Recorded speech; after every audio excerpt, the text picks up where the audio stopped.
Le centre de Castres qui libère bien ce ballon pour Albouy. Albouy, Castagnède. Castagnède intérieur pour la charge de Jérémy Davidson.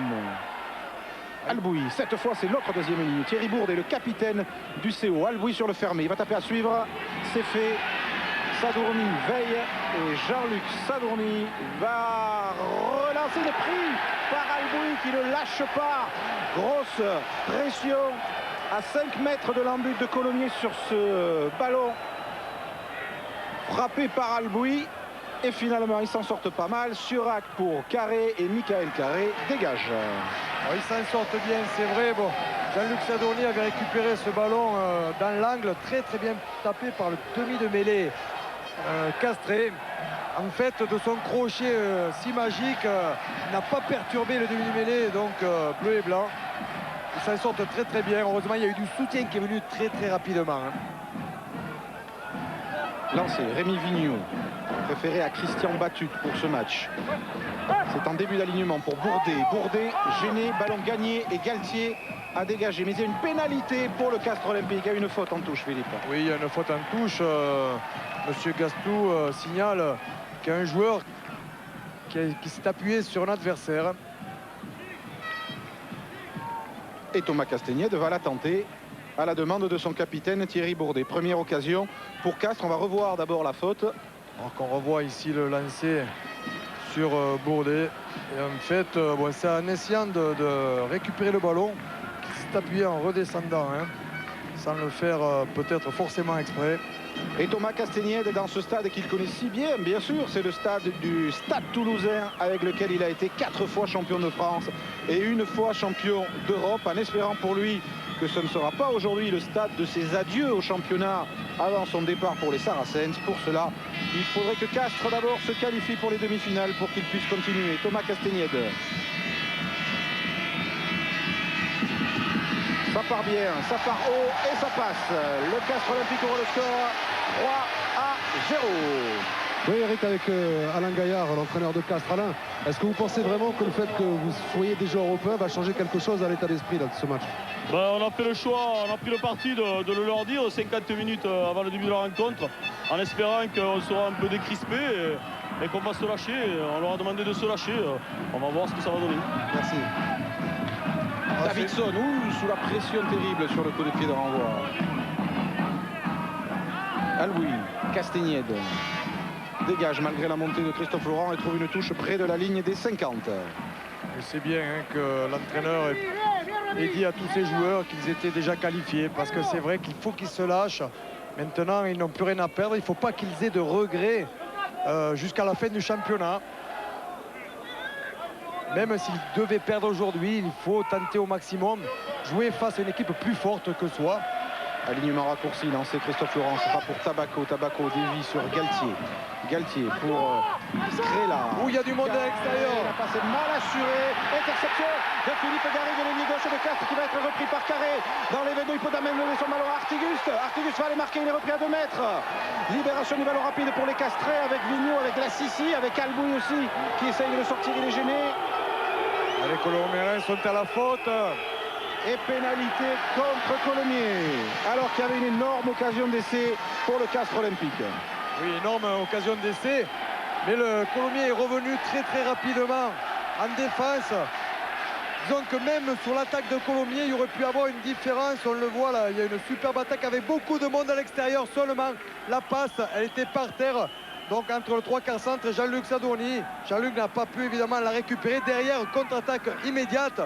Et c'est le 3/4 centre, donc Artiguste, Eric, qui n'a pu aller jusqu'au bout. Eric Artiguste qui a joué aussi sur ce stade, bien sûr, des 7 deniers. Lui aussi a été champion de France avec le Stade Toulousain. Il a été bien prêt ici d'inscrire le premier essai de la rencontre. Et la grimace d'Alain Gaillard qui sent bien qu'il y a eu là une belle occasion de vendanger, comme on dit. Deuxième occasion pour Thomas Castagnède, le buteur de cette équipe de Castres. Une petite faute technique, Eric, et derrière, immédiatement, il y a une sanction. Castagnède, qui est toulousain, il habite à Toulouse. Tous les joueurs de Castres sont venus en bus hier. Lui, avec Artiguste, est arrivé en voiture et en voisin. Alors Rémi Vigneault, parce qu'il y a du vent, un petit vent favorable à Colomiers, première mi-temps. Elle est en bonne position pour le droitier qui est Thomas Castagnède. Et voilà 6 points d'avance pour le Castres Olympique. 6-0.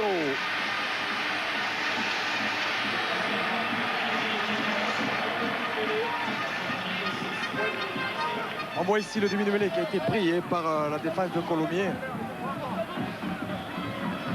On n'a pas trop insisté, hein, Philippe, sur les conditions atmosphériques. Hein. Elles sont comme elles étaient à Bègle en début d'après-midi, étouffantes. Il fait très chaud. C'est même pas nuageux, c'est peut-être orageux. Mais en tout cas, bien évidemment, avec ce championnat qui va se terminer le 15 juillet, il fait très très chaud lors des phases finales. Et pour les organismes des joueurs, ça va peser. À moins qu'ils décident de jouer à l'ombre de la tribune, mais vous voyez que ce n'est pas le cas. Alboui, Castagnède, derrière ces 22, il dégage. Ouais, il trouve une touche correcte. Vous voyez le drapeau un petit peu en bas de touche, de l'habit de touche. Les Castrés qui ont eu un peu de réussite, on disait qu'ils sont qualifiés pour la Coupe d'Europe. Ils peuvent remercier Toulon qui, à la dernière minute de la dernière journée dans notre multiplex, a battu Agen. Et ça a permis à Castres de rester deuxième de la poule et donc de se qualifier aujourd'hui pour la Coupe d'Europe. Sinon, ils auraient été troisième et ils auraient dû prendre Perpignan en barrage. Vous avez vu ce que ça a coûté à Agen. Comme quoi, les saisons, ça tient toujours à bien peu. Alboui, coup de pied à suivre sur le côté, fermé, le rebond. Dias était le premier et il y a eu un en avant. Oui, d'abord un en avant de Colomiers, suivi d'un autre de Castres. Donc il va y avoir une mêlée, introduction Alboui. Mais vous avez vu, les avants castrés ont mis un peu la même mise d'entrée de match. Touche Colomiers, ballon gagné. Introduction Alboui.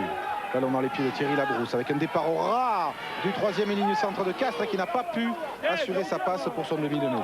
Il n'a pas pu redresser la course. Thierry Labrousse, ancienne briviste. On le revoit là, il n'a pas pu redresser sa course. Il avait bien joué avec ce ballon tenu d'une main, c'est fabuleux, si le basketball. Oui, c'est pour ça qu'on le surnommait Magic lorsqu'il était à Brive pour son aisance technique. Joueur qui a été très très souvent blessé et qui revient en forme au bon moment, on peut le dire, puisque c'est pour les phases finales. Lancé Laurent en fond, Tabaco. Lorenzi lance, Revaillé, charge de Revaillé, bien plaqué. Il y a du soutien dans l'axe, celui de Tabaco. Galtier écarte sur David Scrella. Il y a du monde extérieur encore une fois. Carré pour Roch. Sébastien Roch face à Garrigue. Il attend du soutien intérieur, il arrive à la vente de Surac.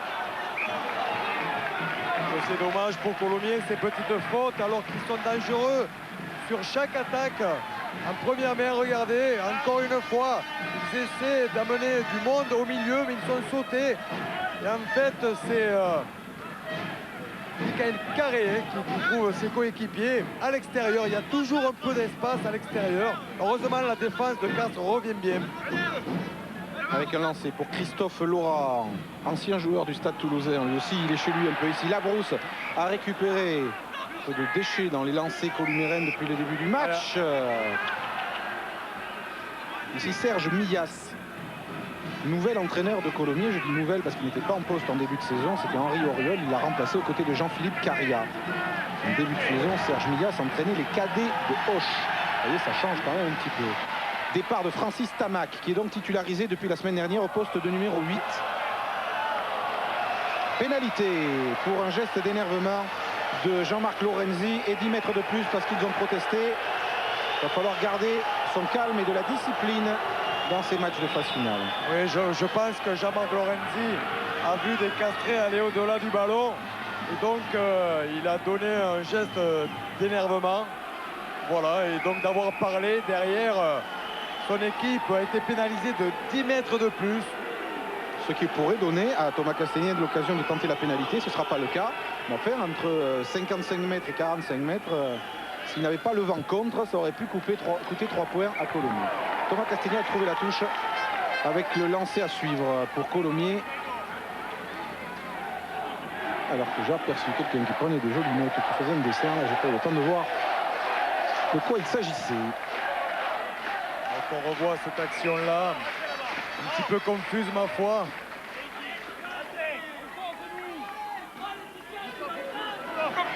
Lancé, Vigneault capté par Davidson. Jérémy Davidson et le Mol de Castres. Il n'aurait pas eu. Jean-Philippe Revaillé qui a allumé proprement Ismaïlia Lassissi. Le juge de touche l'a vu. Il y a comme un peu d'énervement, c'est pas très gentil tout ça là. Il y a comme un peu d'énervement, je ne vois pas trop pourquoi.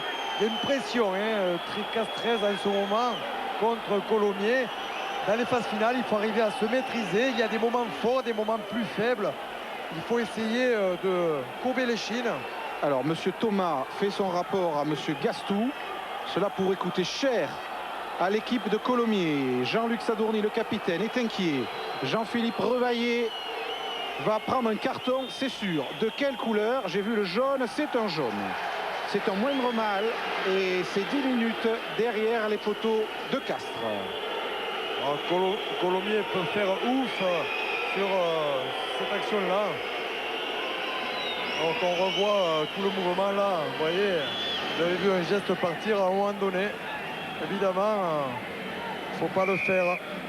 Donc il y a une sanction, c'est un carton jaune. Et c'est Castres qui en profite avec Thomas Castagnède qui se rapproche encore un petit peu plus de la ligne de but adverse. Avec une pénale touche, avec un lancer de Castres, avec un maul prévisible et des avants de Colomiers qui ne sont plus que 7. Ce geste peut coûter très cher. Après à peine un petit peu moins d'un quart d'heure de jeu ici au stade des 7 Denis. Eric, et Colomiers n'est pas rentré complètement dans le match. Là, ils se font un petit peu bousculer. Ils ont raté une de passe. Ils ont subi des contres adverses. Vigneault lance. Davidson est trouvé. Ah, il a été bousculé en l'air. Et du coup, le Maul n'a pas pu s'organiser. C'est pas grave. Ça va repartir avec Lassissi qui a bien récupéré du marron de Revaillé. Stoppé à 5 mètres de la ligne. Le ballon est extrait pour Alboui. Oh, il y a des positions de hors-jeu. Alboui, Vigneault, le talonneur, stoppé dans l'axe. Il y avait beaucoup de monde et il y aura une pénalité pour le CO. Attention, il y a risque qu'elle soit jouée vite. Non, Bourdet veut la tenter. Monsieur Gastou a fait signe. Hein. Des joueurs de Colomiers se sont retrouvés au-delà des derniers pieds des joueurs du regroupement. Pas ravi Thomas Castagnède. Philippe, il aurait bien aimé la jouer, lui, plutôt que la tenter, je pense. Mais Thierry Bourdet dit, il y a 3 points bons à prendre, prenons-les. Parce qu'après, Colomiers va devoir courir après le score. Et oui. Bon, elle est bien placée. C'est vrai qu'ils peuvent la réussir. Il peut la réussir. Ça n'enlève pas le sourire à Serge Millas. S'ils avaient peur de quelque chose, les Colomiériens, c'était qu'il pleuve. Bon, déjà, il fait grand beau temps. Parce que sous la pluie, ils sont pas à l'aise. Hein. Ah oui, c'est ce qu'il nous disait, même Marc Dalmazo. Ils n'aiment pas trop la pluie. Hein. Ils n'arrivent pas à développer leur jeu. Ils n'arrivent pas à se recentrer sur leurs convictions. Alors, il pleut pas. Mais, comme le disait Philippe, c'est là, ils ne sont pas bien rentrés dans le match. Et donne là une 3e occasion à Thomas Castagnède de montrer ses talents de buteur. Pour l'instant, 2 sur 2.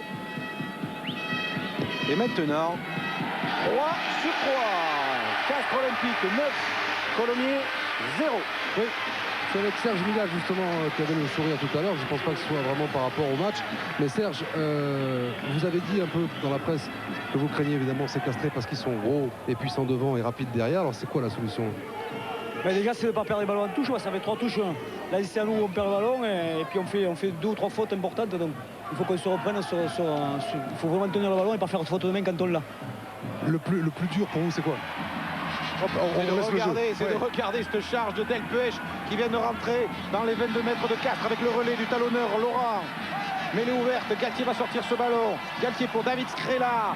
David Scrella plaqué. Toujours dans les 22 de Castres, ils ont conservé le ballon. Non, il y a une pénalité en leur faveur. Pénalité pour Colomiers. Oui, mais c'est une pénalité au départ, hein, avant même que le ballon sorte du regroupement. Ce sont des joueurs castrés qui sont venus sur le côté du regroupement, donc dans des positions de hors-jeu aussi. Je vois Mauricio Reggiardo sur le terrain. Il vient de ressortir. C'était juste temporaire. Parce que tout ça s'était blessé. Oui. Alors Colomiers a choisi de tenter la pénalité, bien évidemment, pour réduire le score. Donc on voit Mauricio Reggiardo arriver sur le côté un petit peu. Ça se joue à chaque fois pas grand chose, hein, mais c'est vrai qu'il y a une règle, il faut la respecter. Et le buteur de Colomiers, c'est le fils de Jean-Claude Scrella, l'ancien entraîneur de l'équipe de France, David Scrella, 21 ans à peine, en grande forme en ce moment, et qui a enlevé son casque pour buter. Il réduit le score. Castres 9, Colomiers 3. Ici au stade des 7 Denis. Pénalité signée David Scrella. Voilà, mais on voit la charge ici de tous les Colomiériens. c'est une preuve qu'ils ont bien réagi suite à la dernière pénalité de Castres. C'est le bon augure pour la suite. Et Jean-Philippe Carriat, le co-entraîneur de Colomiers, va pouvoir noter ça sur son petit calepin. Laluc et Reggiardo sur le banc de Castres avec Frédéric Séguier, le demi-mêlée remplaçant. Et les supporters de Colomiers ont pris confiance et du coup ils commencent à se faire entendre dans les 7 de nuit. Thomas Castagnier, d'un coup, pied de renvoi plutôt long. Oui, bien récupéré. Hein, oui. Bien Tabaco écarte sur Scrella. Long coup de pied qui trouve la touche quasiment sur la ligne médiane. Alors que les tribunes des 7 Denis, beau geste de Fabien Galtier, sont bien garnies de supporters de Castres, de supporters de Colomiers et de Toulousains, bien évidemment, qui adorent le rugby et qui demain iront à Tarbes pour supporter le stade face au Biarritz Olympique. Et on vous rappelle que demain vous avez une après-midi rugby exceptionnelle sur Canal de 16h15 jusqu'à 20h, jusqu'à la finale de l'Euro, avec Stade Français Perpignan suivi de Toulouse-Biarritz en direct, les deux. Vigneault lance, trouve Bourdet. Monsieur Gastou a vu une faute sous l'œil justement de Jean-Claude Scrella, qui est derrière Philippe Ducousseau, le directeur technique de Colomiers. Jean-Claude Scrella a attaché depuis de longues années au club de Colomiers, même avant que son fiston y soit titulaire. Il s'est occupé énormément de l'école de rugby de Colomiers, qui a sorti énormément de joueurs aussi. Et il a entraîné l'équipe première. Galtier, Tamac sous la pression, la mêlée de Colomiers, Francis Tamac bloqué et le ballon va être rendu à Castres. Voilà l'une des clés du match. Oui, les Castrés qui avancent. Le fait que la mêlée castraise soit plus solide avance. Évidemment, la défense prend un temps d'avance sur l'attaque. C'est encore des fautes qui ne permettent pas à Colomiers d'aller suffisamment dans le cas adverse. Ils ont une occupation qui est défavorable. Introduction. Alexandre Albouy. Ah, ils se refont. Départ de Labrousse. Perd le ballon. Récupération de Tabaco. Voilà un ballon récupéré pour Colomiers, enfin. Donc on voit ici Thierry Labrousse essayer de rafuter Tamac. Il y a du monde sur le plateau, il a vraiment beaucoup de monde. Départ de Francis Tamac au ras de la mêlée. Il compte sur lui, les joueurs de Colomiers, pour franchir la ligne d'avantage. Là, il a été refoulé, mais ballon libéré pour Galtier. Scrella. Scrella carré. Carré, ceinturé, n'a pas pu bien donner son ballon. Pas grave, récupéré. Et Scrella est encore là. Résiste, trouve du soutien. Celui de Roch, poussé en touche. Heureusement, regardez cette belle défense de tous les Castrés face à Francis Tamac. Et derrière, il y a eu aussi une belle action de Colomiers, stoppée pratiquement par un seul joueur, Plisson, qui avait anticipé alors qu'il y avait un surnombre de Colomiers assez important. Alors c'est Vigneault, Bourdet gêné, Tabaco a failli piquer le ballon, mais il est resté dans des mains castraises. Albouy, Castaignède avec Saramea en puissance, mais bien plaqué par Scrella. Ballon qui rebondit et ressort pour Artiguste. Artiguste bien passe les bras, charge de Tsabatse sur la ligne médiane. Et il reste debout, le plus longtemps possible. Albouy sur le fermé, Albouy il a failli se faufiler, il est pris et il y aura une nouvelle pénalité contre Colomiers pour un hors-jeu. Ça joue vite avec Labrousse, charge sur Galtier. Ils sont pas à 10 mètres. Ils sont pas à 10 mètres, Eric. Nouvelle pénalité donc, cette fois Thierry Bourdet a fait signe qu'il fallait la tenter, alors que voilà, on se calme. Thierry Bourdet, le capitaine de Castres, a demandé à Thomas Castaignède de tenter cette pénalité, alors que Fabien Galtier, à l'image de Colomiers, a un début de match un peu difficile et que l'on revoit la belle attitude de Eric Artiguste. Il y a quelques bons passages de bras du côté de Castres. Il y avait eu Thomas Castaignède avant, il y a Eric Artiguste après.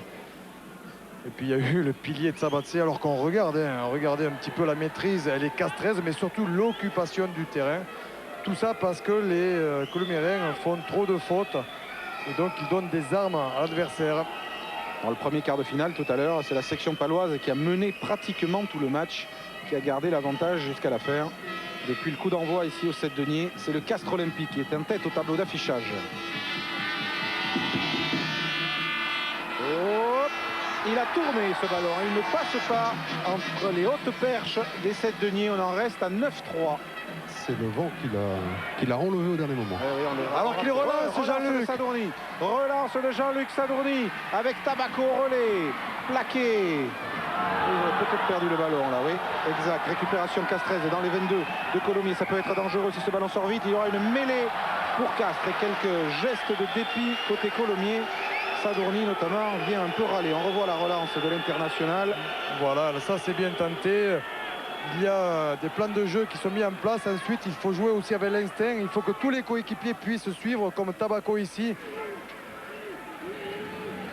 Ah, c'est judicieux, hein. Puis ça fait courir l'adversaire. Départ de la Broussora pour cette mêlée de Castres tout près des 22 de Colomiers.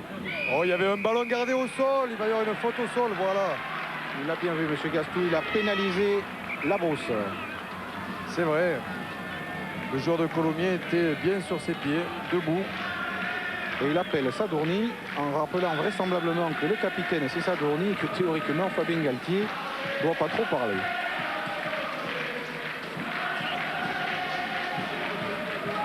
Faute au sol, vous voyez, 2 pour Castres, 0 pour l'instant pour Colomiers. David Scrella, interrompu dans son élan par le coup de sifflet de M. Gastou, qui rappelle Jean-Philippe Revaillé.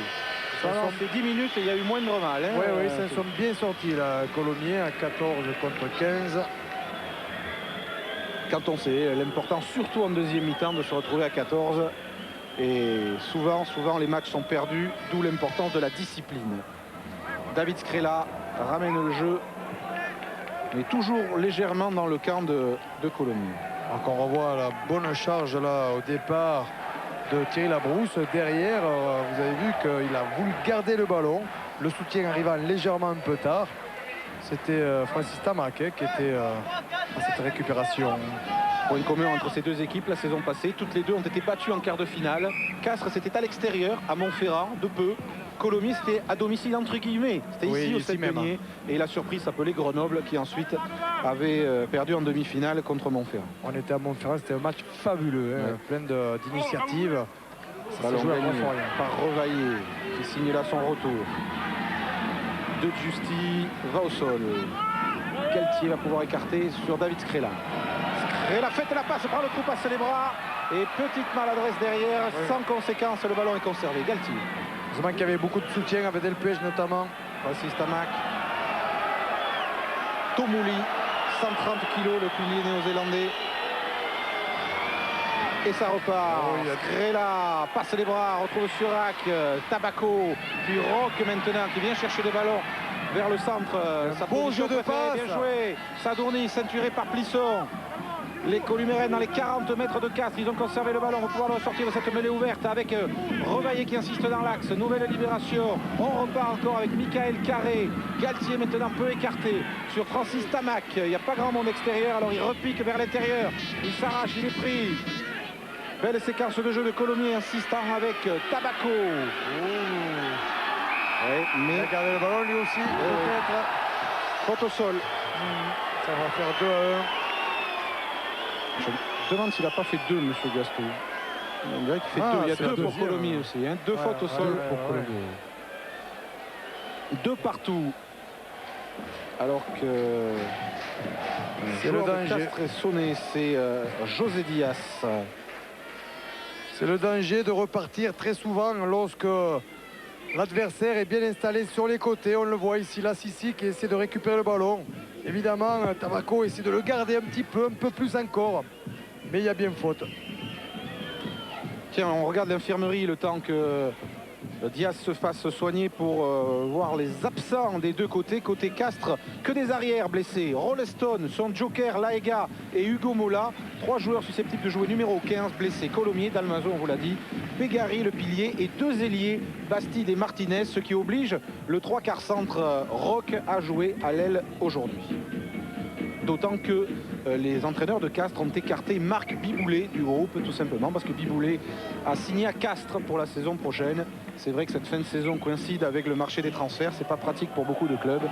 Et les entraîneurs de Colomiers ont fait ce choix. Biboulet n'est pas dans le groupe. Il sera en Coupe d'Europe l'année prochaine, lui il en est sûr, avec Castres. Allez, Francis Tamac, Émile, ce sera demain après-midi, mais après l'entraînement Alors qu'il y a eu un avec changement. Novès et Santa-Mans, les Toulousains vont regarder ce match à leur hôtel à Tarbes ce soir. Oui, Philippe? Oui, Oui, pardon. Voilà, allez-y Philippe alors. C'est Comme vous Marty voulez. Corena. Ouais, c'est Marty Corena qui est rentré à la place de Surac. De Surac, c'est du temporaire ou pas? Je vais me renseigner, je pense c'est que c'est du possible. temporaire parce que c'est juste une arcade qui saigne. C'est ça. Galtier, Scrella avec Land. Non, c'était pas Land, c'était Marty Corena justement qui vient de rentrer. Il fallait le temps de le repérer, le grand Laurent Marty Corena. Et on voit ici Jérôme Surac se faire recoudre l'arcade sourcilière droite avant de reprendre sa place dans quelques instants. Une photo sol Oui, une encore, photo sol encore. Ça fait beaucoup. Ça fait 3 pour Castres. À peine 26 minutes de jeu. Il va y avoir du carton blanc dans ce match. Alors qu'on revoit Scrella pour le numéro 17. Marty Corena qui pèse près de 100 kg, ce jeune joueur. Tout jeune, qui joue 3/4 centre aujourd'hui, mais qui joue souvent numéro 10. Et vous avez vu cette pression qui était castreuse dans le premier temps, a fait faire des fautes à l'équipe de Colomiers. Et là, c'est Colomiers qui revient petit à petit dans le match aussi. La pression s'inverse et à chaque fois qu'elle est exercée, il y a des fautes. Deuxième occasion pour David Scrella. L'écart au score est minime, il n'est que de 6 points. Et maintenant, il n'est que de 3 points. Castres 9, Colomiers 6. Oui, rapidement avec Alain Gaillard. Alain, Colomiers revient un peu quand même, hein, ça vous inquiète? Oui, tout à fait. On a fait l'entame correcte et là ils reviennent parce qu'on n'a pas de ballon, quoi. On a 3 ballons sur mêlée qu'on a perdu en partant autour par manque de soutien ou on va trop loin. Et ensuite ça fait 3 touches aussi qu'on n'a pas, une pas droite, une là je n'ai pas trop compris. Et une autre touche pénalty, là on avait été retourné, ce qui fait qu'on n'a pas de conquête. Donc le match est à l'initiative de celui qui a la possession du ballon. 3 fautes au sol pour l'instant, ça vous inquiète aussi j'imagine? Et oui, tout à fait, on a 3 fautes au sol. Donc c'est vrai que là, pour le moment, on n'est pas très bien. Oui. Merci Alain. 3 fautes au sol, c'est beaucoup, alors que Thomas Castagnède fait plonger Fabien Galtier à chaque coup de pied de renvoi. Galtier le renvoie, c'est Scrella, longue sautée pour Carré. Petit coup de pied à suivre de Michael Carré. Oh, qu'il est bien fait. Benjamin Land le récupère, mais en même temps, il est propulsé en touche par la défense de François Plisson. François Plisson qui défend très très bien, hein. Je tiens à le signaler depuis le début, puisque souvent il y a des surnombres de son côté. Il arrive à anticiper. Alors qu'on voit le président là, Qui est heureux puisqu'il sait qu'il est en Coupe d'Europe et que là, Castres, 3 ans après, va faire son grand retour en Coupe d'Europe. peut fumer le cigare à côté de De Gérard Chollet. Et François Plisson, ancien joueur du Racing et du Stade français, pas droit, c'est pas droit du tout. Et les problèmes de conquête, Attention. de signaler Alain Gaillard, Attention. se reproduisent. Et on sait, Philippe, que la conquête, c'est quand même la grosse base de tout le rugby, certes, mais particulièrement du jeu de Castres. Ah oui, oui, puisque bon, ils basent beaucoup le jeu à partir de mêlées, de touches, où ils peuvent revenir mettre la pression dans l'axe profond, ou libérer aussi des espaces et faire reculer rapidement la défense adverse. Jérôme Surac re-rentré. Hein. Avec un départ de Francis Tamac au ras de cette mêlée. Et là, il a progressé. Galtier, Scrella, Oh, il y a du sauté, monde Carré. encore extérieur. Accélération de Carré, il est passé, il est repris par Saramea. Le soutien est là, celui de Surac, Bandé, Sadourni intérieur, Scrella, David Scrella toujours, extérieur, Rock qui s'arrache et qui est pris. Le ballon est conservé avec Tomouli maintenant pour Colomiers. Ils sont plus rapides, Colomiers. Galtier peut écarter. Carré encore. Il va y avoir une pénalité s'ils perdent le ballon. Ouais, mais ils l'ont toujours. Monsieur Gastou siffle. La pénalité annoncée par Philippe. Pénalité de légalisation pour Colomiers. Le Castres a été dépassé par le rythme, mais c'est dû au jeu des 3 quarts de Colomiers. Il y a des joueurs devant qui se mettent au sacrifice et ça fait pas trop rigoler là, Gérard Chollet. Hein. Oui, il n'aime pas les... La pénalité annoncée par Philippe. Pénalité de légalisation pour Colomiers. Le Castres a été dépassé par le rythme, mais c'est dû au jeu des 3 quarts de Colomiers. Il y a des joueurs devant qui se mettent au sacrifice et ça fait pas trop rigoler là, Gérard Chollet. Hein. Oui, il n'aime pas les courses folles. Non, Il préfère pas quand trop. ça reste près. Et donc ce sont les 3 quarts au large qui arrivent à trouver des espaces. Il va falloir que Castres défende un peu plus vers l'extérieur. Hein. Gérard Chollet pour nos jeunes abonnés, pilier de l'équipe de France du Grand Chelem 77 et légende vivante du rugby français. On voit, Là, ça joue bien. Hein. Ah oui, avec des 1-2, on donne le ballon toujours à celui qui est mieux placé à l'intérieur. Regardez, il y a toujours du soutien. Encore là, 3, 4, 5 Colomérins, alors qu'il y a 3 Castrés. C'est ce que redoutaient certainement un petit peu aussi les Castrés, que le jeu se développe d'une manière trop rapide. Alors c'est vrai qu'ils ont mis en place ce jeu-là aussi de leur côté, mais ils ont des avants plus massifs. Land là qui était venu de son aile gauche sur l'aile droite prêter main forte. Et c'est pour ça que pour ce jeu que Colomiers priait pour qu'il ne pleuve pas aujourd'hui sur Toulouse. Ça n'aurait pas été de chance. David Scrella à 10 minutes de la fin de cette première période, à l'occasion de remettre les deux équipes à égalité.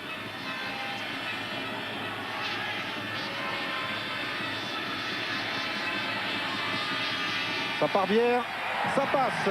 Castres mené 9 à 0. Colomiers est revenu 9 partout. Oui, avec Jean-Philippe Caria, justement le co-entraîneur de Colomiers. Jean-Philippe, j'ai l'impression que le déclic, vous l'avez trouvé, c'est vers le large qui se passe. Oui, la solution, elle est vers le large. Il faut qu'on joue au niveau du deuxième centre pendant un moment pour les étirer. Et ensuite, comme ils vont s'adapter naturellement, je pense que là, on va pouvoir davantage alterner le jeu. Grosse confiance, j'ai l'impression. Grosse confiance normale, parce qu'on est très capable de jouer au ballon. C'est pas la première fois qu'on le fait, donc on sait le faire. Hein. Je crois qu'il ne faut pas hésiter à aller vers l'extérieur, les étirer, essouffler leur première ligne qui est assez massive, ainsi que leur deuxième ligne. Et je crois qu'après, on va pouvoir enchaîner. Mais par contre, il faut garder son sang-froid. Voilà, c'est clair. Oui, ça c'est allusion au geste de Revaillé, alors que Michael Carré est légèrement sonné après cette action.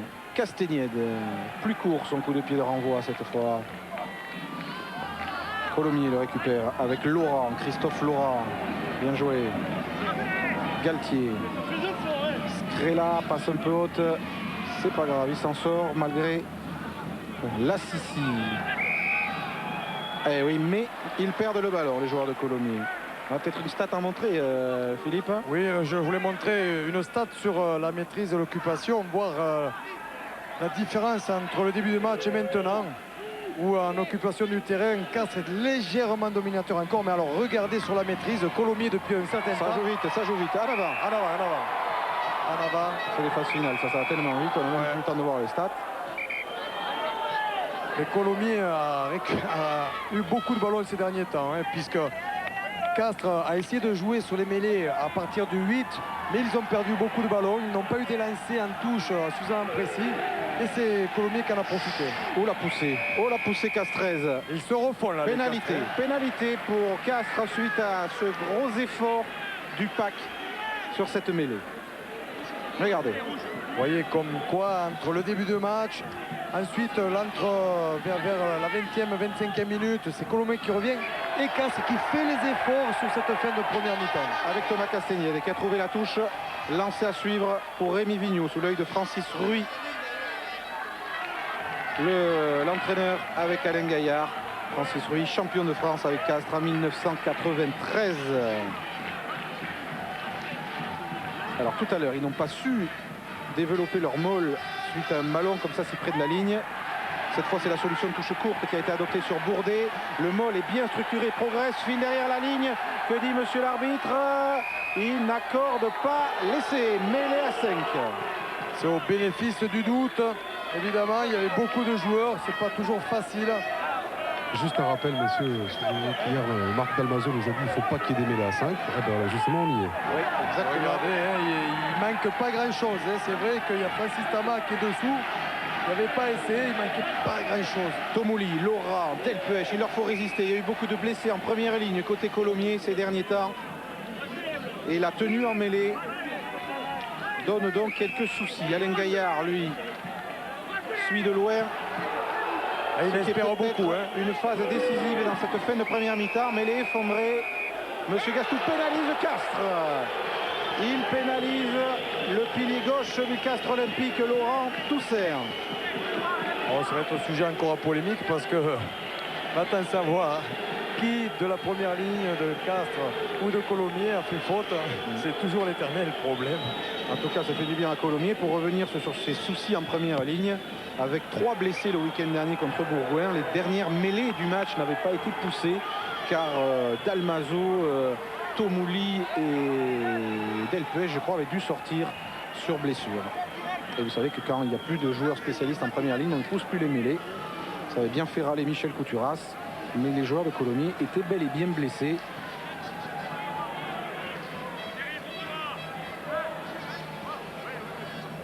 C'est comme en troisième mi-temps, hein. Dès qu'il n'y a plus de spécialistes au bar, on ne peut plus boire. C'est comme ça. Ah, il y a les piliers de bar hein, aussi. Lancé Christophe Laurent, ceux-là sont moins souvent blessés. La Sissi a failli chipper le ballon, c'est pas le cas. Revaillé. Et il râle les castrés. Il parle beaucoup à l'arbitre. Il faudrait mieux de rester concentré sur le jeu. Mêlée, introduction, Alboui. Il ne devrait pas se fâcher. Alain Gaillard, c'est plutôt favorable. Je peux vous dire que sur le banc, il y a un match entre l'arbitre, Monsieur Malartic et Alain Gaillard qui ne comprend pas. Alboui, Castagnette, bien joué. Garrigue venait chercher ce ballon, il est pris, mais se retourne bien. Libération sur la ligne des 22 pour Alboui. Il y a de la pénalité dans l'air. Non, Alboui lance Bourdet, bien pris par Carré. Alboui encore essaye d'extraire le ballon de cette mêlée ouverte. Il y parvient. Là, il n'y parvient pas, et donc la pénalité. Pénalité pour Castres face au poteau 22 mètres. À 4 minutes de la fin du temps réglementaire de cette première période, qui se joue sur des coups de pied de pénalité. Aucune des deux équipes n'arrive à trouver la faille. Et les défenses restent toujours très bien organisées. Il y a beaucoup de plaquages depuis le début du match. Alors qu'on voit des joueurs de Colomiers qui étaient un petit peu au-delà. C'est Francis Tamac qui se fait sanctionner, qui ne comprend pas parce qu'il a fait un pas vers l'avant pour essayer de récupérer le ballon. Il est arrivé de son camp. Il pensait que le ballon était sorti, mais ce n'était pas la pensée de monsieur l'arbitre. Francis Tamac est sûr d'une chose, il ne jouera pas contre Émile avant la finale, parce que les deux équipes ne sont pas dans le même tableau. Et Thomas Castaignet de lui ne rate pas l'occasion de redonner l'avantage au CO. 12-9, c'est la 4e pénalité réussie par Thomas cet après-midi. Je ne sais pas s'il y a eu des consignes, il n'y a plus de photosol. Oui, avec 3 photosols déjà côté Castres et 2 côté Colomiers. Ils ont intérêt à se méfier. Comme quoi, quand on veut, on peut. David Scrella. Oh, c'est trop court. C'est trop court. Ça n'a pas fait 10 mètres. Petite faute. Et mêlée Castres au centre du terrain. Ah là là. Ce sont des petites fautes. Il peut y avoir des effets. Déjà, c'est donner rapidement le ballon à l'adversaire. On sait que ça peut arriver. On n'est pas à l'abri de faire un en avant, de faire une erreur de temps en temps. Il faut essayer de ne pas les répéter surtout. Départ de la brousse, Alboui. Artiguste, accélération d'Artiguste. Passe mal assurée vers Garrigue. Et en avant, signalé par le juge de touche. C'est dommage pour Castres, puisqu'ils avaient bien lancé le mouvement. Il avait un semi-décalage là, Philippe Garrigue. Finalement, on le voit là avec Thierry Labrousse, donc Alboui. Thomas Artiguste qui avait bien vu son ailier en semi-décalage. Il a manqué quoi, quelques centimètres. Tout le stade des Sept-Deniers, habituellement rouge et noir, est en ciel et blanc aujourd'hui. Donc impossible de vous dire si les jeunes supporters que l'on vous montre sont pour Castres ou pour Colomiers. Poussé avant l'introduction, mais c'est Galtier qui est pénalisé d'un coup franc. Charge d'Ismaïlia, la Sissi. Il a échappé un plaquage, à 2 plaquages, la Sissi. S'écroule près des 22 de Colomiers. Libération du ballon, récupération du ballon qui a été arraché par De Justy. Il y a eu peut-être un petit en avant de David Scrella, que dit l'arbitre. Non, il laisse jouer. Ballon pour Colomiers qui doit pouvoir se dégager. Galtier ou contre-attaquer, Sadourny. Petit coup de pied à suivre de Sadourny sur l'aile de Benjamin Land qui va pouvoir pousser au pied. Contré par un castré, je crois. Oui, ils vont récupérer le ballon. Et le lancer devrait être pour Colomiers. C'est ce qu'indique le juge de touche. Comme vous avez dit, Philippe, il y a un beau duel de liens entre Plisson et Benjamin Land. C'est un beau duel de trapus parce qu'ils ont à peu près le même gabarit tous les deux, la même course de vitesse, et c'est celui qui anticipe qui gagne. C'est vrai, c'est beau, alors que là, Sissi, là, sur l'image, qu'est-ce qu'il est puissant ce joueur. Qui a failli, on le rappelle, être sélectionné pour l'équipe de France pour le tournoi des 5 nations.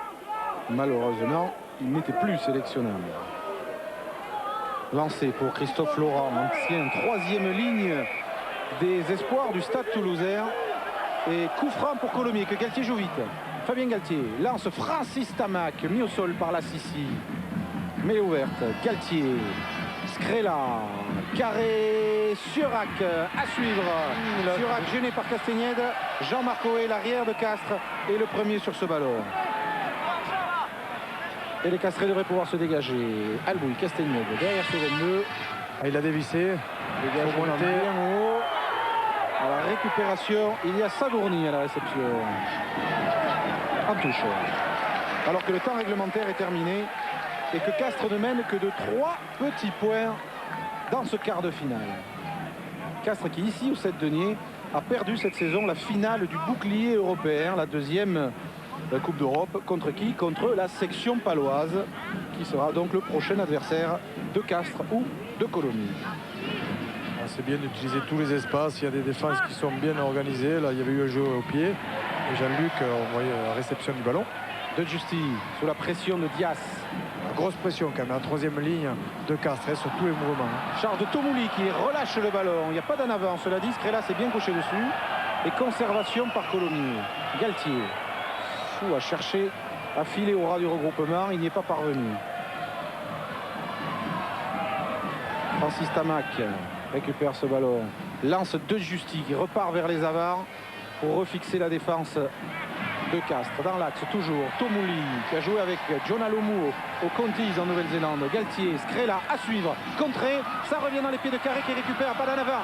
Surac assure encore une fois. Un peu long prendre à la course au essai. Un peu long. Ça sort en ballon mort. Ah, c'était la dernière occasion de la première mi-temps. Exactement, puisque M. Gastou vient de siffler et que Castres mène donc 12 points à 9. Une deuxième période qui s'annonce serré comme tout à l'heure entre Pau et Montferrand. Philippe Guillard, avant que les joueurs ne rentrent au vestiaire. Philippe. Oui, avec Thomas justement. Thomas, j'ai l'impression que vous vous empêtrez un peu dans Colomiers, quoi, carrément. Ouais, c'est vrai, mais on n'a pas trop eu de ballon pour pouvoir exploiter notre jeu. C'est vrai, chaque fois qu'on a des ballons, on les perd. Donc je crois qu'il faut qu'on travaille là-dessus. Et puis, je crois qu'en deuxième mi-temps, avec l'appui du vent, ça va être un peu plus facile parce qu'il souffle vraiment. Donc on a loupé des essais de peu, c'est dommage. Bon, voilà. Espérons que le dénouement sera en notre faveur et qu'il y aura un peu plus de jeu en deuxième temps. Merci Thomas. Voilà, allez, les espérances de jeu, c'est bien. Oui, on va raccompagner Thomas et les joueurs de Colomiers dans le vestiaire. Colomiers, vestiaire visiteur, et Castres, je vous l'ai dit, vestiaire du Stade Toulousain où Castaignède et Artiguste notamment auront retrouvé leur marque. Voilà. Alors, ben voilà, Judith, le score, donc 12-9 à la fin de cette première mi-temps. À tout à l'heure, messieurs, pour la seconde période. Nous, on part tout de suite à Paris pour le Flash Info présenté par Bruce Toussaint. Mais ne bougez pas, on revient tout de suite après les infos pour la seconde période de ce Castres Colomiers.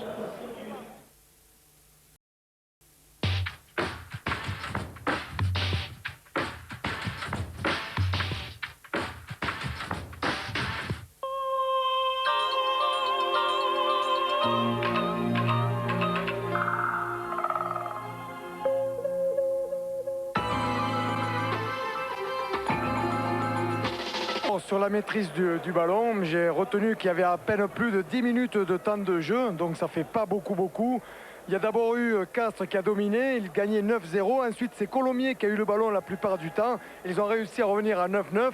Ensuite, ils n'ont pas réussi, les Colomiens, à marquer plus de points ou à aller davantage chez l'adversaire parce que sur les pénalités, eh bien, ils ont concédé beaucoup plus de pénalités que les Castrais, même s'ils avaient le ballon. Et enfin, il y a une statistique quand même qui est assez incroyable, c'est les deux numéros 10. Avec Thomas Castaignède qui a touché que 4 ballons alors que David Scrella en a touché 4 fois plus. Et ça signifie bien qu'il y a eu un premier temps pour Castres et un deuxième temps plus long, plus fort pour Colomiers. Mais Colomiers n'a pas réussi à mener plus de déséquilibre dans la défense adverse. Pour l'instant, Philippe, il n'y a pas de quoi affoler l'entraîneur de la section paloise, Jacques Brunel, lorsqu'il va regarder ce match à la vidéo. Non, effectivement, il y a quand même pas mal de fautes, surtout après toutes ces mêlées où les numéros 8 essaient de resserrer les défenses en partant autour des mêlées. Souvent, ces numéros 8 sont sanctionnés par manque de soutien ou en gardant donc le ballon. Il y a des fautes en trop qui enlèvent du jeu, qui enlèvent des grandes offensives. Bien sûr que les joueurs aimeraient voir davantage de liberté d'expression, mais on espère pour cette deuxième mi-temps qu'on verra ce spectacle qu'on attend tous. Maintenant que Castres, on le sait, on vous l'a dit, est qualifié pour la Coupe d'Europe. Colomiers, on les a vus un petit peu perturbés, un peu crispés sur des ballons au large où ils pouvaient faire la différence. Des ballons sont tombés, c'est Castres qui en a profité. Ils reviennent, les joueurs de Colomiers. Les voici dans le couloir des Sept-Deniers. Sébastien Roch et David Scrella. Le remplaçant Graou, Sadourny. très très chaud, hein, vous le voyez sur le visage des joueurs qui transpirent énormément. Ça pourra jouer en fin de match l'équipe la plus préparée, la mieux préparée, la moins lourde peut-être aussi. Et là on pense au pack castré massif. Oui, qu'il va y avoir du coaching certainement en deuxième mi-temps. Hein. Quand on pense qu'à Castres, il y a 2 premières lignes. Alors qu'on revoit ici tous les castrés arriver tranquillement dans le couloir, aller vers le terrain. Vous parliez de la première ligne remplaçante de Castres avec Laforgue, avec Batut, avec Mauricio Reggiardo. Batut le voici, Reggiardo le voilà. Et Laforgue dit le boulot ici avec son t-shirt gris. Il est magnifique comme ça aux côtés d'Alain Gaillard. C'est vrai que c'est énorme lorsque les Castrés vont pouvoir faire rentrer cette première ligne bis. Le coaching sera efficace et redouté déjà par les joueurs de Colomiers, qui vont donc donner le coup d'envoi de la deuxième mi-temps, qui vont se retrouver avec un vent pas violent mais quand même assez appuyé contre eux cette fois pour la deuxième mi-temps. Le score 12 pour le Castres Olympique, 9 pour Colomiers. Dans 40 minutes et plus si prolongation, on connaîtra l'adversaire de la section paloise en demi-finale du championnat samedi prochain.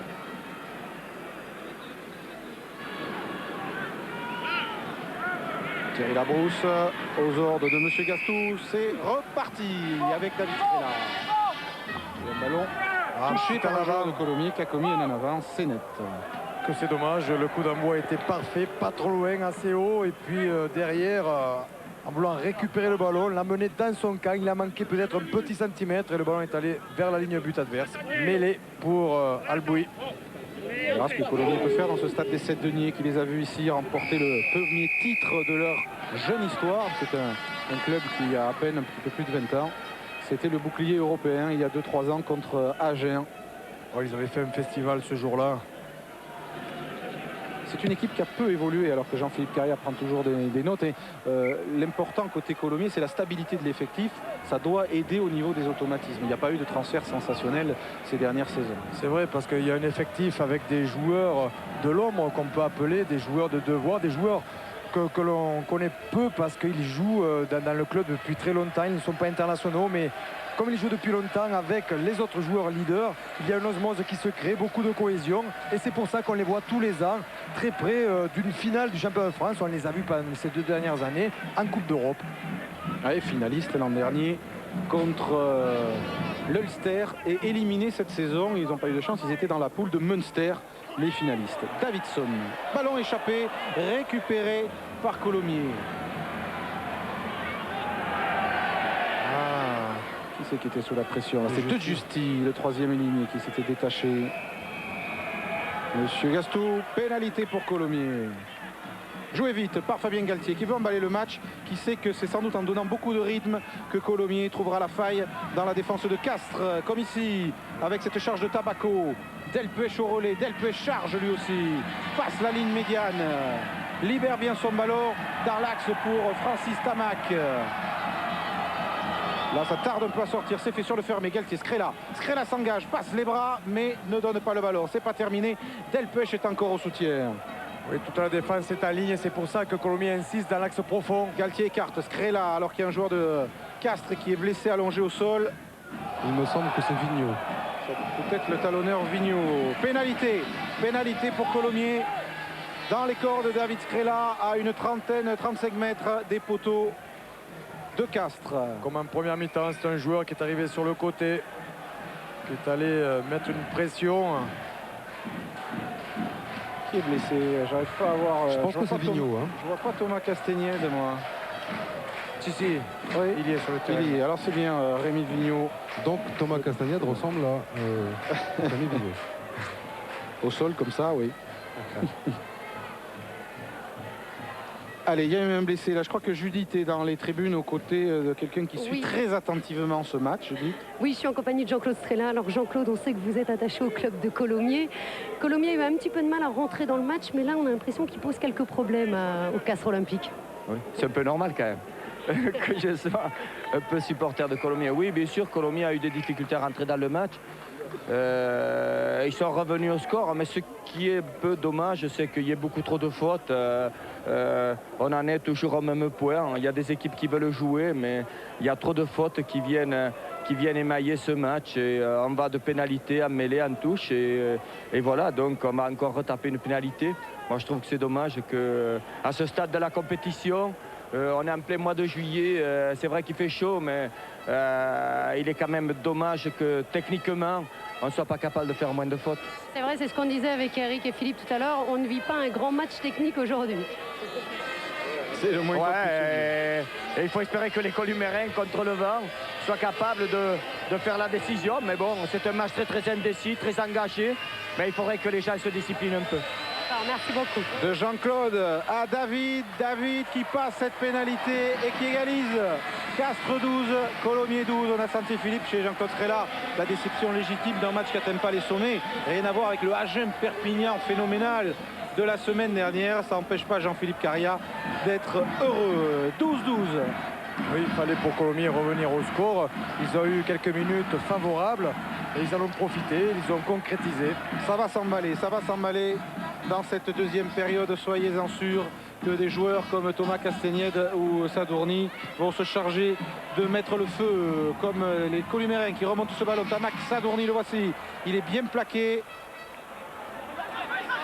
par Artiguste, ballon toujours pour Colomiers, avec Dieu Justi qui s'engage, qui trouve Fabien Galtier. Voilà, c'est parti, Galtier au sol, a pu donner son ballon encore une fois pour une charge au ras, et on écarte sur le fermé. Scrella en percussion sur Plisson, avec son gabarit de troisième ligne. David Scrella, il conserve bien le ballon. Les joueurs de Colomiers, ils jouent vite, ils jouent bien. Tomouli, Galtier peut écarter avec Siorac, puis De Justi. Galtier saute David Scrella pour servir Carré, tape à suivre dans le dos de Philippe Garrigue, et ce ballon de Michael Carré sort en touche dans les 22 mètres du Castres Olympique. Oh, c'est un beau mouvement de la part de Colomiers qui a réussi à avancer de plus de 60 mètres grâce à des mouvements en percussion. Ils ont choisi l'axe profond. La défense de Castres est toujours en ligne. Il manque un peu de monde sur les points d'impact, donc c'est Colomiers qui en profite, qui essaie de porter le ballon de cette manière-là. Alors qu'on a vu De Justi avec Fabien Galtier utiliser aussi les quelques espaces un peu plus au large. Lancé pour le Castres Olympique et son talonneur Rémi Vigneault. Qui n'était pas celui qui était tombé par terre. Et non, c'était Bourdé. Voilà. On a fini par trouver.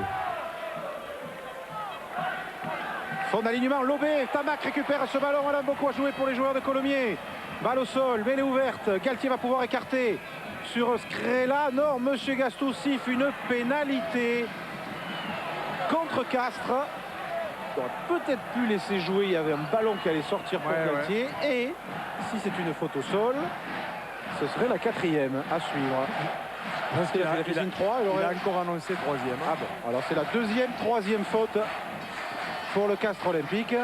Pas de carton blanc, mais une pénalité qui devrait permettre à David Scrella de prendre l'avantage au score. C'est dommage parce qu'il y avait ballon à jouer pour Colomiers. Il aurait pu y avoir l'avantage. Si on veut voir des essais, il faut que la règle de l'avantage soit appliquée. David Scrella, donc David Scrella qui disputera au mois d'août la Coupe du Monde universitaire avec l'équipe de France. En attendant, en 2003, vraisemblablement, la Coupe du Monde avec les grands. Puisque c'est l'un des grands espoirs au poste de demi d'ouverture, où Bernard Laporte souhaite d'ailleurs le voir se spécialiser. David Scrella, ça passe, et pour la première fois dans le match, c'est Colomiers qui prend l'avantage au tableau d'affichage avec la 5e pénalité réussie aujourd'hui par le fiston de Jean-Claude. Oui, avec Jean-Philippe Caria. Jean-Philippe, j'ai l'impression qu'en première mi-temps vous preniez le large, mais là, cette fois-ci, vous avez décidé de jouer dans l'axe et de prendre le large dans un second temps de jeu, non? Bien sûr, dans la mesure où on a pas mal étiré en fin de première mi-temps. Maintenant, ils sont un peu passés sur l'extérieur. On va les remettre dans l'axe en pilonnant un petit peu. Et ensuite, on va essayer de les prendre sur l'extérieur dans le deuxième ou troisième temps. Merci Jean-Philippe. Voilà, il y a dû y avoir une remise dans l'axe dans les vestiaires de Colomiers aussi. Scrella, intérieur, Francis Tamac, bien plaqué aux jambes. Ballon conservé par Colomiers, Galtier.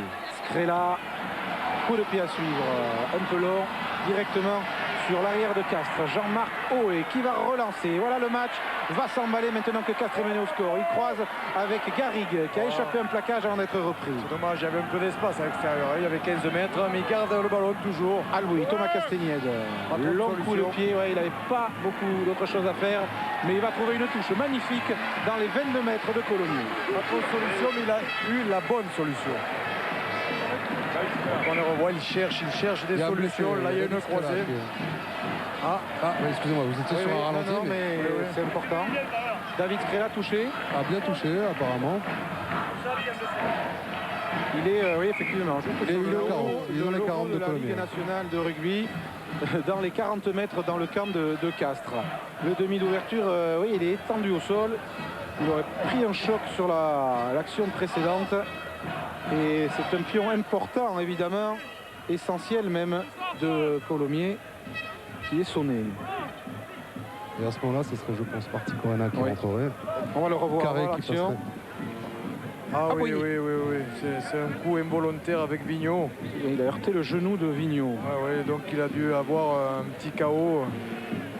Pourtant, il porte ce casque pour éviter les KO depuis qu'à une époque, il en avait reçu plusieurs, où il a les yeux dans le vague. Ici, Laurent Marty Corena, prêt à faire son entrée. Il a joué beaucoup de matchs au centre ou à l'ouverture de Colomiers cette saison. Marty Corena. Ça a l'air d'aller mieux. Oui, il se relève, David Scrella. Solide, hein. Ce sera pour tout à l'heure, pour Laurent Marty Corena. Remet le casque et repart.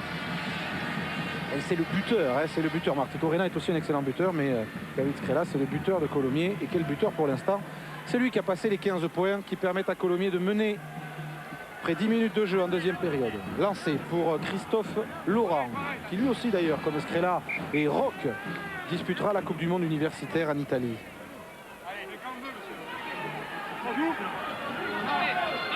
Colomiers qui arrive à faire une petite moisson sur les touches. Hein. Scrella devrait être vite sollicité pour dégager son camp si le ballon est capté. C'est le cas par Revaillé.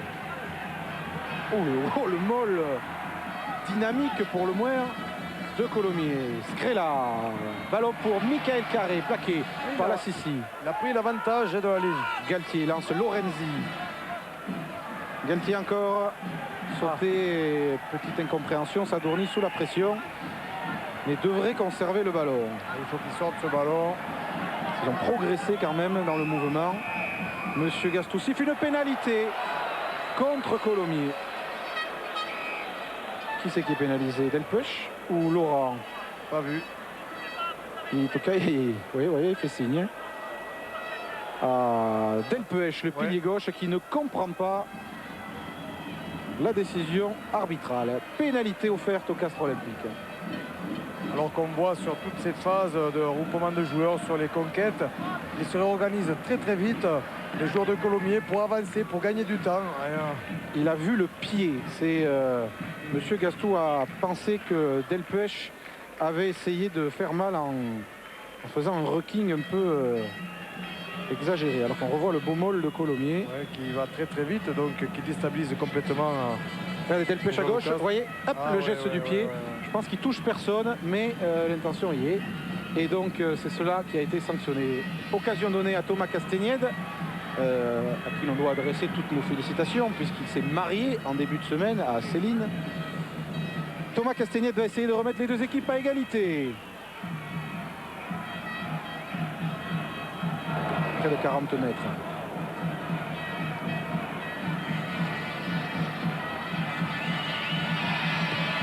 Beaucoup de pieds très haut. Oh, poteau, ça sort. Et De Justy a remis ce ballon vers son embut. C'est pour ça que Surac dégage. Surac avec Benjamin Land qui tape à suivre. Poteau pour Castagnède. Toujours 3 points d'avance pour Colomiers. Alors qu'il y a eu une faute sur un joueur de Colomiers qui mérite cette pénalité maintenant pour Colomiers dans le camp de Castres. Sur le coup de pied à suivre, j'ai pas vu. Il y a un joueur qui doit être plaqué à retardement. Oui, certainement. Jérôme Surac ici avec le bandeau. Belle relance, beaucoup de dynamisme de sa part, bonne portée de ballon. Il a réussi à mettre son ailier donc dans de bonnes positions, en disposition pour pouvoir dégager après le camp. Petit conciliabule. Donc on revoit ce coup de pied qui était superbe, mais c'est le poteau qui l'a renvoyé.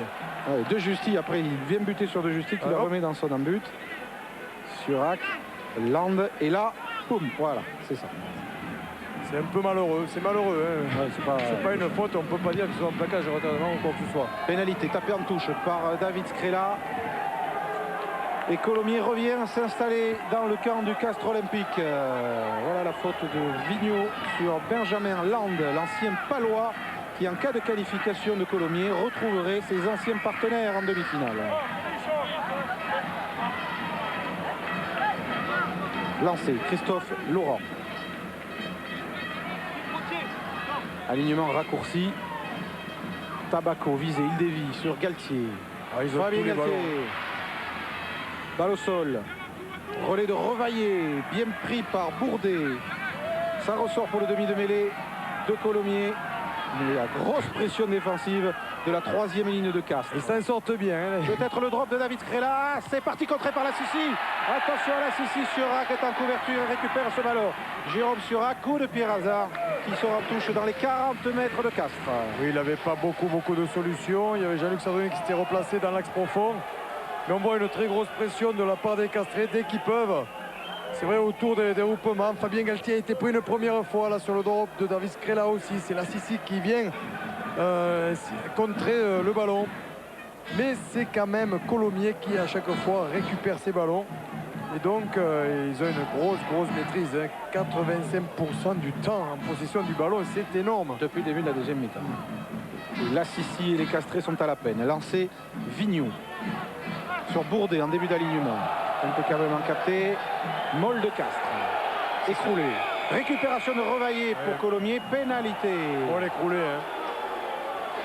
Il va y avoir du mouvement là. Et Garrigue est parti pour la jouer vite. À 10 de plus peut-être. Voilà. Exactement. Il fallait le laisser jouer. C'est de prime à l'offensive.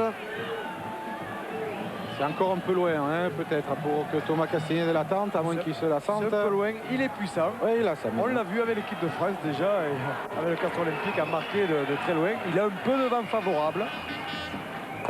Et il va donc la tenter. Thomas Castagnède, qui contrairement aux joueurs qui restent dans le championnat français, va avoir une intersaison ultra courte puisqu'il va au Saracens prendre la suite de Cella, Penaud et Lacroix. Et que l'entraînement reprend mi-juillet. Oui. Alors s'il est en finale le 15 juillet, que l'entraînement reprend le 25 juillet. Oh, s'il arrive à aller en finale, je pense qu'il aura une dérogation. Oui, il vaut mieux. Il y a un petit stage sur la côte basque et il intégrera là-bas certainement. Et le championnat d'Angleterre va reprendre à la mi-août. Thomas Castagnède pour l'égalisation, peut-être. Ça part de pied. Très beau coup de pied qui frôle le poteau. Il a touché le poteau tout à l'heure, il vient de le frôler. Et le Castres Olympique est toujours mené de 3 points, 15 à 12. Allez, ça c'est le facteur chance maintenant qui vient quelquefois perturber aussi le tableau d'affichage. Et Castres court après le score, mais il n'y a que 3 points. Il n'y a pas d'essai dans ce match, mais il ne manque pas de suspense. Alors qu'on ruse avant de jouer ce renvoi 22, il va falloir quand même se décider. Et qu'on va laisser David Skrela opérer.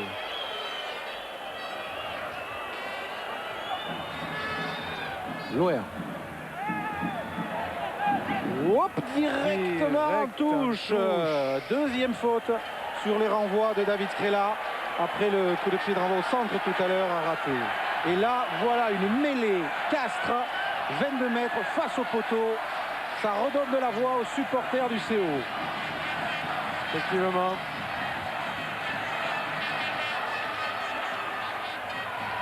Pour un départ de la brousse qui sert Alboui. Alboui feinte, gêné.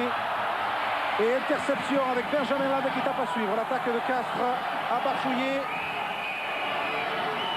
Jean-Marc Oé, monsieur l'arbitre, a vu une pénalité. Pour des tirages de maillot. Pour un joueur de Colomiers. Fait sur la première attaque, sur la mêlée de Castres, il y a eu des petits tirages de maillot, des intervalles de créer, mais il y a eu impossibilité de les prendre, ces intervalles-là. Derrière, il y a un contre et entre arrière. Bon, entre 3 quarts, on a continué un petit peu à se chamailler, mais gentiment, hein, il n'y a pas de coup, c'était très gentil. Philippe Guillard, on voit bien le tirage de maillot de Labrousse sur Galtier. Voilà. Oui, avec Francis Ruy. Francis, vous attendiez Colomiers à ce niveau-là? Mais oui, on s'y attendait, mais parce que Colomiers, ça fait quand même 3 saisons qu'ils font des résultats, finale Coupe d'Europe, etc., etc. Et puis c'est vrai qu'on s'y attendait, mais je crois que le problème, c'est pas Colomiers aujourd'hui, le problème, c'est nous, parce qu'on est du tout complètement à côté de la plaque, on lâche les ballons, on ne construit pas du tout de jeu, qui a fait notre force sur quelques matchs cette saison. Et je crois que le résultat est là aujourd'hui. Je crois qu'on est complètement fautif par rapport à tout ça, quoi, hein. Bon, Colomiers, ils jouent leur jeu, ils font un gros match, mais tant mieux pour eux, hein. Merci Francis. C'est vrai que quand on voit sur les statistiques, Colomiers a bâti un record, hein, 12 temps de jeu consécutifs là vers la 48e minute, alors que les Castrés ont eu du mal à conserver le ballon très très longtemps. Ils ont eu du mal déjà à le gagner. Sur les touches notamment, il y a eu une déficience dans la coordination. Introduction d'Alexandre Albouy, départ de Labrousse. Stoppé au ras, Dias, Bourdet n'avance pas, il recule même les avants de Castres. Mais conserve le ballon, c'est l'essentiel. Albouy, Castagnède, Thomas Castagnède, on attend son petit coup de génie. Mais là, Francis Tamac l'a agrippé au collet et l'a renvoyé dans son camp. Et du coup, M. Gasto a sifflé une pénalité pour Colomiers. Pénalité, il y avait d'abord, je crois, il allait donner une mêlée et il s'est passé quelque chose. Oh, je pense des discussions, hein. Oui. On a peut-être un peu trop parlé.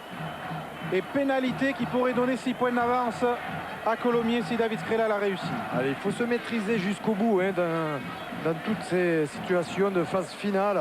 C'est vrai que c'est pas évident. Thomas qui essaie de réveiller un petit peu son équipe aussi. Mais il y a du monde en face, il est parti de trop loin.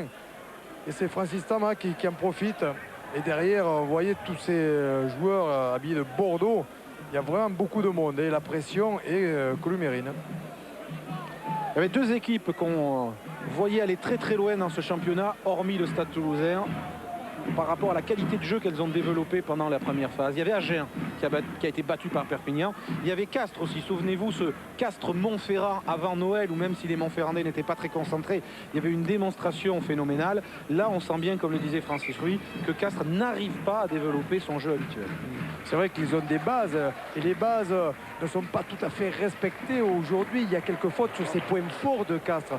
Et bien sûr qu'il faut qu'ils aient ces bases bien solides, bien huilées pour pouvoir gagner des ballons, essayer de prendre des initiatives, qu'il y ait un collectif qui fonctionne bien. Derrière, il y a des joueurs évidemment très rapides comme Garrigue, comme Oé.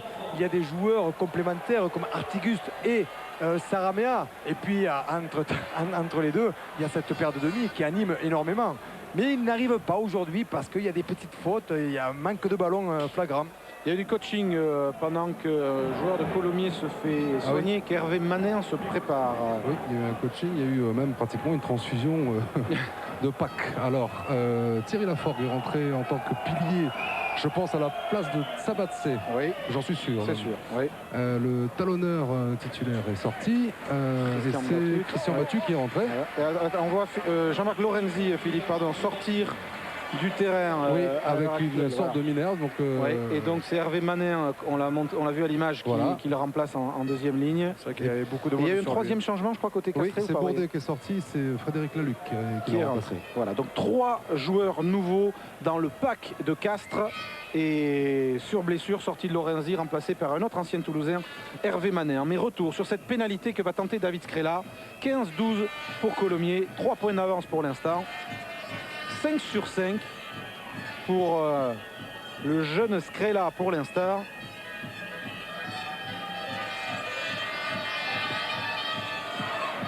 Et 5 sur 6 parce que c'est passé à côté, qu'on en reste à 15-12. Castagnède et Scrella venant tour à tour de rater des occasions. On le voit, il se retrouve à un moment donné avec beaucoup de monde, Lorenzi, là, ce regroupement. Allez.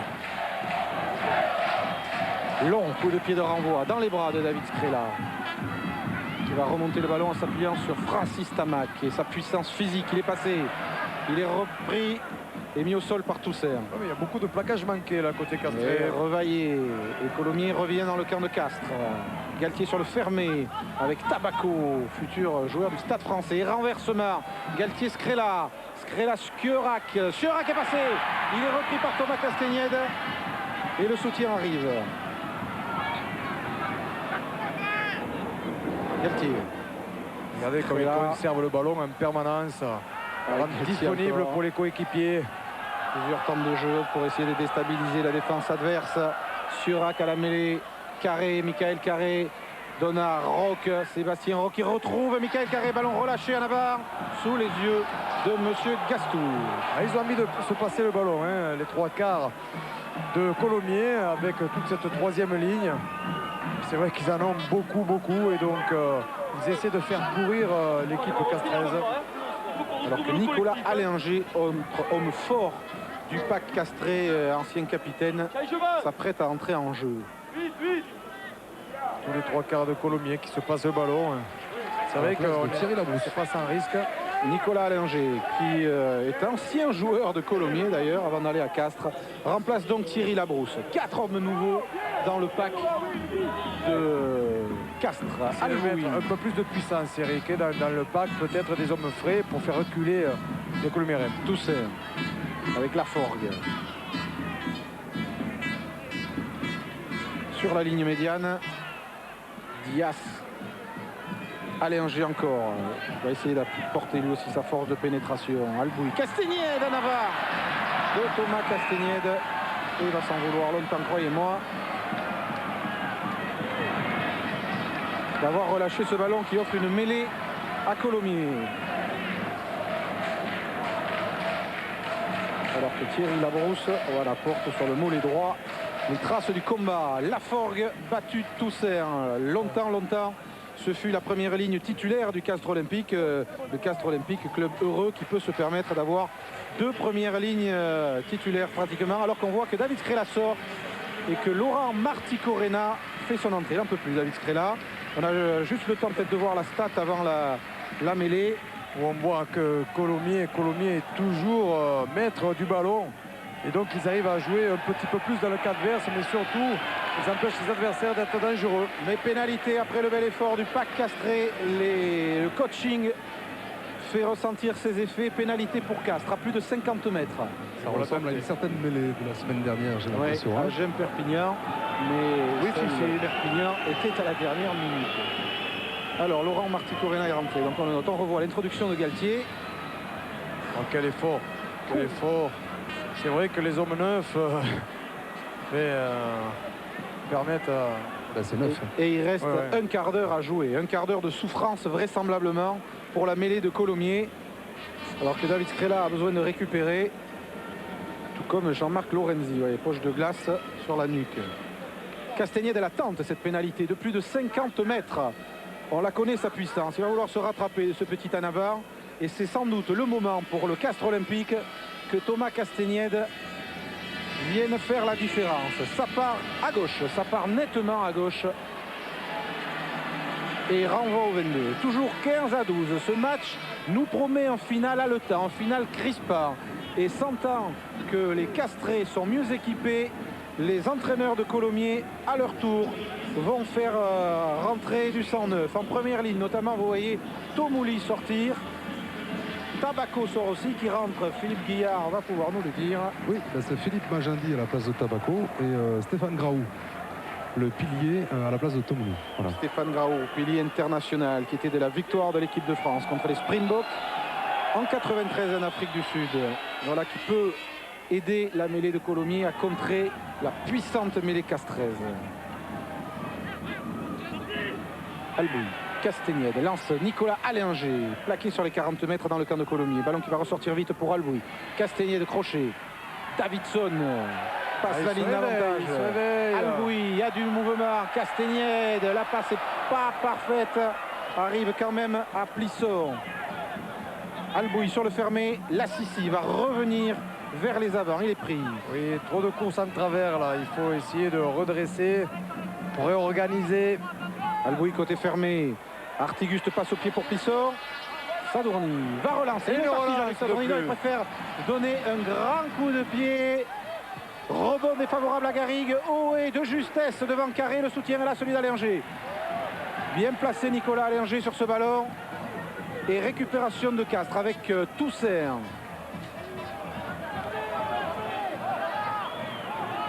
Albouy, Castagnède. Castagnède au pied, directement dans les bras de Benjamin Land, en 2 temps. l'ailier de Colomiers, qui a une muraille face à lui, tape à suivre par-dessus, à la course avec Plisson, devancé par Plisson, qu'il arrive à rattraper et à pousser en touche dans le 1e épisode du beau duel qui les oppose aujourd'hui. Ah, il plaît à Philippe Guillard, ce duel de 3 carrels. Ça lui rappelle ses jeunes années, c'est pour ça. Voilà. Si j'avais pu être aussi bon, je ne me serais pas gêné. Hein. Philippe, pas de modestie. Ah, si. Non, c'est de la lucidité. Lancé, Christophe Laurent pour Colomiers. Alignement raccourci. On fait venir Hervé Manin, le grand Hervé Manin, plus de 2 mètres. Qui a remplacé Tabaco, qui était le meilleur preneur de balle en touche. Mais c'est Magendi qui a été visé.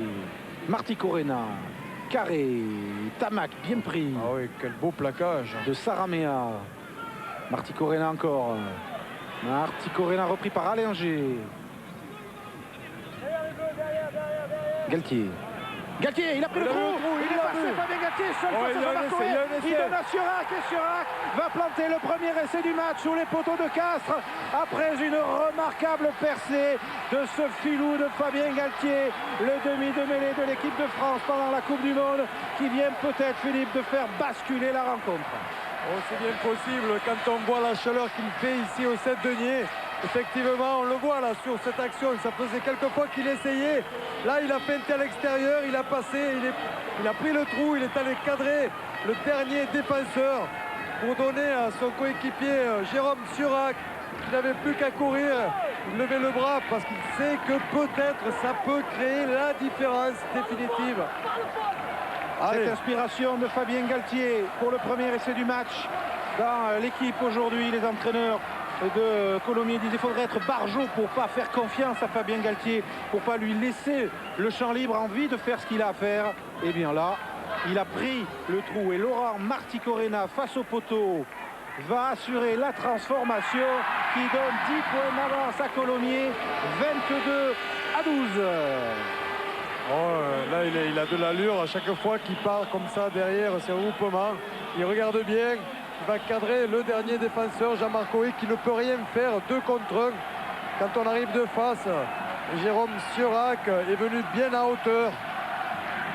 Ah, c'est typique Fabien Galtier, tous ses départs autour des regroupements. Et là, il y avait eu un petit relâchement de la part de la 3e ligne avec des avants castrés. Et il reste 10 minutes dans ce quart de finale. Et du coaching. Et 10 points à rattraper, 1 par minute pour le Castres Olympique. Il y a du neuf, Philippe? Oui, il y a Séguier qui est rentré à la mêlée à la place d'Albouy. Oui. Et Mauricio Ricciardo qui est rentré à la place de Toussaint. De Toussaint. Il y a du poids, de l'expérience. Celle de Mauricio Ricciardo ici au premier plan, l'international argentin. Celle de Frédéric Séguier, plus de 10 ans à la mêlée du Castres Olympique pour faire maintenant revenir le CO dans le match à 10 minutes de la fin. Charge d'Allinger. Relais de Laluc. Faut qu'il marque vite. Il va marquer vite, par exemple, sur cette pénalité. 3 points. C'est vrai que bon, il reste quoi, 9-10 minutes. Oui, une bonne dizaine, peut-être même une douzaine avec les arrêts de jeu. Ah oui, c'est pas fini. 10 points d'écart. Il faut la taper, bien évidemment. C'est vrai que Thomas Castagnet n'a pas eu trop de chance sur son jeu au pied de très loin, de plus de 50 mètres. C'est passé à chaque fois à côté. En revanche, il a toujours été précis de près. Alors que c'est Nicolas Allinger. Voilà, ce qui est signalé, c'est le plaquage haut de Fabien Galtier sur Allinger. Et qui va donner peut-être l'occasion à Castagnet de ramener les deux équipes à 7 points. Il y a encore du changement, cette fois côté Colomiers. Oui, c'est le tout jeune Saliba, Grégory, qui rentre à la place de Piguier, à la place de Delpouech. Et Pesson qui rentre pour l'instant à la place de Dentamac, je pense en numéro 8. Voilà, ça va être dur à suivre. On va vous faire le point tout à l'heure. J'en profite pour vous rappeler que vous pouvez donner la note du match en tapant sur le web, sur internet, www.canalplus.fr. Le temps à Thomas Castagnet de passer cette pénalité qui ramène Castres à 22-15, soit à 7 points. Laissez transformer de différence entre les deux équipes. Je pense qu'il va y avoir aussi un changement temporaire. Nicolas Allinger est sorti pour se faire soigner sa blessure et c'est Labrousse qui va rentrer pendant ce temps. Voilà, Labrousse sorti sur coaching a le droit de revenir pour remplacer un joueur qui saigne. C'est le règlement. Coup de pied de renvoi de Laurent Marty Corena qui, comme son nom l'indique, est d'origine basque. Il est né à Bayonne mais a grandi au rugby en région parisienne, à Maison Lafitte, avant de passer au Stade français. C'est peut-être le réveil de Castres. Il va falloir que Colomiers serre sa défense s'ils ne veulent pas revoir les Castrés rapidement dans leur camp et peut-être marquer des nouveaux points. Il y aura dans ce match un éclair de génie forcément de Thomas Castagnède. La Brousse donne à Jean-Marc Hoé qui va être poussé en touche. Ah, il le sent. Oh là, je ne sais pas si Fabien s'est pas fait mal au genou. Galtier est au sol. Fabien Galtier est au sol. Oui, et son attitude n'inspire pas confiance. Ce genou, c'est le gauche il avait été blessé longuement. Il tape de la main sur la pelouse et il sait qu'il s'est blessé gravement. Cette saison, c'est une pubalgie qui l'a handicapé. On va revoir sur le plaquage. Ah, il est même pas dans l'action. Oui. C'est vrai que c'est la fin de l'action. Regardez-le là. Il est là, il regarde à côté, c'est ça. Et il lui tombe dessus. Ouh là là là là, oui, effectivement, il a une extension. Là. Oh, la blessure bête. Genou qui est allé vers l'intérieur. Ça, c'est un accident vraiment bête, stupide. Il a eu tant de haut et de bas dans sa carrière, Fabien Galtier. Des blessures au mauvais moment et des retours au moment où on ne l'attendait plus. Rappelez-vous, la Coupe du Monde 95, où il remplace Weber. La Coupe du Monde 99, où on l'appelle à la rescousse aussi. Et jamais il aura pu vivre 2-3 saisons tranquilles sans pépin physique. Regardez son attitude, comme il se prend la tête à deux mers. C'est grave. C'est grave, vraisemblablement. Il demande le remplacement. Le genou gauche de Fabien Galtier. Ils n'ont pas de chance, Colomiers. Rappelez-vous, lors de leur dernière campagne en 98 en demi-finale, c'est Jean-Luc Sadourny qui s'était blessé grièvement au genou. Et ensuite, Colomiers avait été éliminé par Perpignan. Et là, alors qu'ils sont sur la route des demi-finales, Fabien Galtier se blesse au genou. Alors, est-ce très grave? On le saura, mais vraisemblablement suffisamment grave pour qu'il quitte ses coéquipiers à moins de 10 minutes de la fin du match. Jean-Marc Hoé, décisif. Jean-Marc Hoé vient s'excuser. Il est pour rien. Il est pour rien, absolument rien. C'est le hasard dans le jeu, quelquefois. Il y a des choses injustes, de toute façon, des blessures comme ça. Ce n'est peut-être qu'une petite entorse, mais peut-être que lui a entendu craquer quelque chose. Et avec les kinés de Colomiers, il quitte le terrain et le jeune Fabrice Culina va être à la manœuvre pour les 7-8 dernières minutes de ce quart de finale et les 7 points d'avance à préserver grâce à cette percée tout à l'heure de Fabien Galtier. Il a fait basculer le match. Va-t-il maintenant sa sortie, va-t-elle relancer le Castres Olympique? Oh mais déjà le Castres Olympique, on les voyait revenir dans le match. Les réactions castraises. On écarte Castagnède, Saramea, repris par Marty Corena. Il faut qu'il ressorte rapidement le ballon, sinon la défense se replace. C'est fait, on insistera. Mêlée ouverte, ballon pour Séguier. Charge de Davidson, plaqué par Maner. Ballon toujours pour le Castres Olympique. Ils s'arrachent pour quelques mètres, encore ils avancent. Allez-y, crois encore sur Castagnède. Artiguste. En avant Artiguste. Alors qu'il y avait peut-être un essai au bout et que Plisson filait. Oh, c'est vrai qu'il y avait beaucoup de monde très près de Thomas Castagnède. Plus au large, il y avait Eric Artiguste, plus un de ses coéquipiers, encore plus loin. C'était une occasion certainement de perturber l'équipe adverse. Et ces petites maladresses qui viennent gâcher le jeu de Castres. Alors que Fabien Galtier, malgré la blessure, ne pouvait pas s'empêcher évidemment de jeter un coup d'œil vers le terrain. Colomiers repart avec Pesson, avec De Justi qui s'arrache, qui peut passer les bras pour servir Benjamin Lam. Il est repris par Plisson. Quel match entre les deux hommes. Ballon pour Colomiers, Revaillé Marty Corena. Et De Justi, Carré, Michael Carré accélère. S'empale sur Saramea, De Justi est au soutien. Des changements de rythme. Laurent qui sert Roch pour ce qui est probablement l'essai de la victoire pour Colomiers. Essai de Sébastien Roch sur l'échappée du talonneur Christophe Laura. Et voilà qui va peut-être redonner un peu le sourire à Fabien Galtier. Malgré sa blessure, Colomiers prend la route des demi-finales. Oh oui, là, ça y est, je pense que c'est fait. Mais on le voit surtout que ces accélérations de 3 quarts, il y a des changements de rythme, de ces changements de rythme.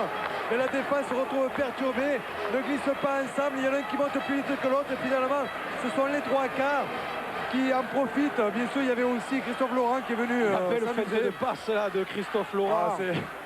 C'est ça le rugby moderne, c'est que tout le monde puisse jouer en fonction, bien sûr, des situations qui se proposent. ce n'est pas rentrer dedans si jamais il y a du 2 contre 1. Évidemment, hier ou avant-hier, on le voyait aussi, mais on le voit encore plus aujourd'hui. Attention à la transformation de Martico Rena. Et le passe entre les perches. 29 à 15 pour Colomiers, alors qu'on approche de la fin du temps réglementaire. Francis Ruy, Alain Gaillard ont compris que Castres ne sera pas en demi-finale. Heureusement pour eux, ils ont la Coupe d'Europe, mais je suis sûr que ce soir, ça ne les consolera pas. Il y aura quand même, Eric, une grande déception. Parce que le bouquet de Brennus, je peux vous assurer que c'est un trophée que tout joueur, qu'il soit international ou pas, a envie de ramener dans sa ville. Martico Rena dévisse complètement son coup de pied. Regardez le chrono, 78e minute. Avec les arrêts de jeu, il y a 4-5 minutes maximum, mais il y a 2 essais transformés de différence. Et Castres, qualifié direct pour les quarts de finale, va tomber face à Colomiers qui a dû passer par les barrages. Cela va servir d'avertissement au Stade français et au Stade toulousain qui demain vont jouer contre 2 équipes passées par les barrages, contre Perpignan et contre Biarritz. Lancé pour Batut. Là, Luc a capté le ballon. Il faudrait laisser transformer tout de suite pour que Castres puisse encore avoir un... Mais d'essai, ils n'en ont point marqué depuis le début du match. La Sicile charge, lâche le ballon. Lâche le ballon, symbole de la maladresse castraise aujourd'hui. Rien n'a marché comme il le souhaitait. Ce sera vraisemblablement les propos dans les vestiaires tout à l'heure. On va rester longuement dans le vestiaire des 7 deniers pour revenir sur ce quart de finale. 5 minutes d'arrêt de jeu. 5 minutes, il y a de quoi marquer 2 essais. Oui, avec la blessure de Fabien Galtier. Culina, Martico Rena. Charnière 100% renouvelée côté Colomiers depuis le début du match. Carré, Michael Carré, il va essayer de trouver la touche, évidemment. Il a beaucoup de pieds et il renvoie le jeu le plus loin possible. C'est à une trentaine de mètres de l'embut de Colomiers. Temps réglementaire terminé. Pour Colomiers, là, il vaut mieux trouver les touches puisque ça arrête le jeu, le temps défile un petit peu plus. Alors que Castres va essayer de marquer très rapidement, mais toute la difficulté, c'est d'avoir une maîtrise gestuelle. Alors que, bon, mais on sent qu'il en reste plus que quelques minutes et qu'il faut marquer absolument. Des nouvelles de Fabien Galtier. Oui. Écoutez, je pense que lui se voit très mal, mais il arrive à avoir un petit appui avec son pied et son genou. Donc il va falloir attendre, je pense, quelques scientifiques. Il a une semaine pour récupérer avant la demi-finale. Michael Carré tape à suivre sur l'aile de Benjamin Land. Ça sort en touche. Une semaine, les demi-finales samedi prochain. Je pense que ça sera juste là. Ça sera sûrement très juste si c'est un ligament touché. Il le sent tellement qu'il est parti à la douche. Quelle déception. Très malheureux. Quelle déception pour Fabien Galtier. Lui qui met une pression terrible sur ses dirigeants pour qu'ils recrutent, pour qu'ils aient plus d'ambition, pour que Colomiers s'installe définitivement parmi les grands du rugby français. Et Michel Bendichou le sait que Fabien Galtier est souvent dans son bureau pour lui réclamer des recrues parce que Dalmazo s'en va, parce que Tabaco s'en va et qu'il faut recruter. Davidson. Ça ne sortent pas, ils ne trouvent pas la solution, les joueurs de Castres, même s'ils bénéficient sur cette action d'une pénalité que Frédéric Séguier, que Thomas Cassegnède joue vite. Artiguste, Plisson déborde, non, accroché par Benjamin Land, qui l'a fait tomber, le ballon est relâché, récupération pour Colomiers, et Monsieur Gastou va donner mêlée pour un Navarre, mêlée Colomiers. Il a manqué 3 fois rien, mais Colomiers sait qu'il lui reste plus que quelques minutes, donc il s'accroche jusqu'au bout. Reviennent de l'enfer pour défendre sur les porteurs du ballon. Et comme en 98, ils prennent le chemin de la demi-finale. C'était à Nîmes, ils avaient été battus par Perpignan. Là, ce sera contre la section paloise, avec des sacrées retrouvailles entre Serge Millas, l'entraîneur de Colomiers, et Jacques Brunel, car Millas est un peu le fils spirituel de Jacques Brunel, tous deux élevés à Auch. Sadourny, c'est l'homme d'expérience qui reste à Colomiers après la sortie de Galtier. Est-ce que Dalmazo aura récupéré pour jouer la demi-finale? Vraisemblablement. Et est-ce que Dalmazo sera sélectionnable puisqu'ils vont jouer contre Pau? Oui, vraisemblablement. C'est le même cas que Biboulet. Oui, sauf que là, les deux équipes seront en Coupe d'Europe et que les joueurs passeront avant tout au bouclier de Brennus. Il y aura moins de de doute. Si l'on peut douter des joueurs, évidemment, mais là, ils joueront pour le Brennus, c'est clair. Et alors après, dans Toulouse, demain, nos confrères de la Dépêche, ils vont parler de quoi? Ils vont parler d'une finale Toulouse-Colomiers, pourquoi pas? Alors là, ce serait la folie dans la région. Et pour Colomiers, c'est fait, quoi. Enfin, c'est fait. C'est la demi-finale déjà. Toulouse doit battre Biarritz demain. On va attendre demain encore. Vous n'oubliez pas demain, on en reparlera. Mais 16h15, 20h, Stade Français Perpignan, suivi de Toulouse-Biarritz. Les deux matchs, non pas en duplex, mais en intégralité, les deux, pour ne rien rater de ces deux magnifiques affiches des quarts de finale. Castagnède lance Artiguste. Ah, il a manqué un peu. La défense veille au grain. Hein. Une faute. Segui écarte. Oui, il y a une pénalité. Pour Castres, il y a un joueur, c'est Roch, qui a fait une faute. Le champ du signe de Thomas Castagnède. L'un de ses derniers ballons touchés sous le maillot du Castres Olympique. La Sissi s'arrache. Mis au sol, en puissance à 5 mètres de la ligne. Ballon relevé. Est-ce qu'ils vont y aller? Non, refoulé encore une fois avec Pesson. Il y a du monde à gauche. Ça sortira pas. Mais les Colomiers, parce qu'ils ont reculé. Ils n'arriveront pas. Vous avez une occasion par cette avancée de la Sissi de pouvoir ressortir le ballon très rapidement pour les 3-4 qui étaient sur le côté. Quelle déception pour Alain Gaillard. Ils étaient passés si près de la qualification sur terrain adverse l'an dernier à Montferrand, alors que David Scrella a le grand sourire. Il y a quelques petites gentillesses là sur les dernières minutes. Et il y a un carton. Main à la poche et carton jaune pour Mauricio Reggiardo. Il va changer un carton rouge même. C'est rouge. Tiens, allez rouge, parce que je crois qu'il n'a pas pu s'empêcher d'en rajouter. Mauricio Reggiardo conclut en tristesse. Conclut en tristesse. C'est la saison de Castres qui avait soulevé tant d'espoir. Philippe Ducosso aux côtés de David Scrella. Ils sont ravis, les joueurs de Colomiers. Ils sont leur ticket pour la Coupe d'Europe, comme ces deux dernières saisons. Finalistes quand même, ne l'oublions pas, l'an dernier. Et ils sont en demi-finale du championnat contre la section paloise. Allez, là, à mon avis, vous voyez, sur le ballon en touche de Marty Corena, Monsieur Gastou siffle. C'est fini. Colomiers élimine le Castres Olympique. Jean-Luc Samourny, pour ce qui est son avant-dernière saison, peut continuer à rêver de la finale, à rêver du Stade de France, à rêver du bouclier de Brennus. Alors, Philippe... Oui. Ah ben écoutez, j'ai pris David Scrella, parce qu'il a quand même été auteur de la semaine dernière d'un énorme match, de cette semaine d'une très bonne moitié de match en tous les cas, parce qu'il n'a pas joué tout le match. David, qu'est-ce que tu as là dans le ventre là, quand tu gagnes ce match, la quart de finale? Je crois que c'est une première fois peut-être que tu joues une demi la semaine prochaine. C'est vrai que la semaine prochaine sera la première fois que je joue une demi-finale. Mais bon, aujourd'hui c'est la victoire d'un groupe. C'est un groupe qui a montré qu'il avait beaucoup de cœur. C'est une bande de copains qui travaillent depuis 11 mois. Je pense qu'aujourd'hui on a montré qu'on avait du cœur et qu'on méritait d'être en demi-finale. Dis-moi, sur le match, tu n'as pas grand-chose à te reprocher. Tu es même plutôt un ouvreur pratiquement parfait. Tu as encore des détails à travailler. Qu'est-ce qui fait que tu veux vraiment jouer à l'ouverture ce soir? C'est un poste qui me plaît. J'ai un grand garçon à mes côtés, Fabien Galtier, qui me pousse, même si je suis malheureux parce qu'aujourd'hui il s'est blessé. Et c'est vrai que grâce à lui j'ai progressé. Et c'est vrai que toute l'équipe m'a aidé. Et puis pour l'instant ça marche bien. J'espère que ça va continuer jusqu'au 15 juillet. Et juste une dernière question. Je sais que tu vas faire la Coupe du Monde universitaire en plus, donc c'est la belle année. Mais par contre, comme c'est le moment du rugby pro, comment tu fais pour être à la fois universitaire et pro en ce moment? Et quelles études tu fais? Je suis à l'INSA à Toulouse, comme Thomas Castagnède. Et c'est vrai que j'ai la chance d'avoir une école qui m'aide à faire les deux. Et pour l'instant, ça ne me réussit pas trop mal. Merci David, à tout à l'heure dans les vestiaires. Coach Chapeau à l'INSA, à l'école d'ingénieurs, où justement était Thomas Castagnède, que je crois on va retrouver avec Judith. Oui, tout de suite une réaction du Castres Olympique. Thomas, c'était votre dernier match sous le maillot de Castres. L'année prochaine, vous serez au Saracen. J'imagine que vous auriez aimé une meilleure sortie. Qu'est-ce qui s'est passé aujourd'hui? Castres n'a pas pu produire de jeu. Non, je crois que le meilleur, tout à fait, le meilleur l'a emporté. Il n'y a rien à dire, on n'avait pas notre place en demi-finale. Vu ce qu'a fait Colomiers, on n'était même pas capable de faire une seule action. Bon, c'est dommage.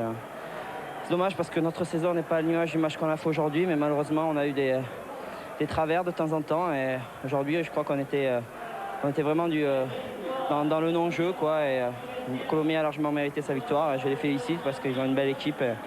Tandis que le Castres Olympique, a encore du travail. Et je suis vraiment déçu de finir comme ça avec Castres, mais je crois que j'étais à la hauteur de mon équipe, donc je crois que je peux être un des principaux déçus aujourd'hui. Est-ce que le fait d'avoir su 50 minutes avant le coup d'envoi que vous étiez européen, est-ce que ça a fait relâcher la pression? Est-ce que ça a changé le cours du match? Non, pas du tout. Nous avons vu que nous avons bien dominé le début du match, on a bien géré.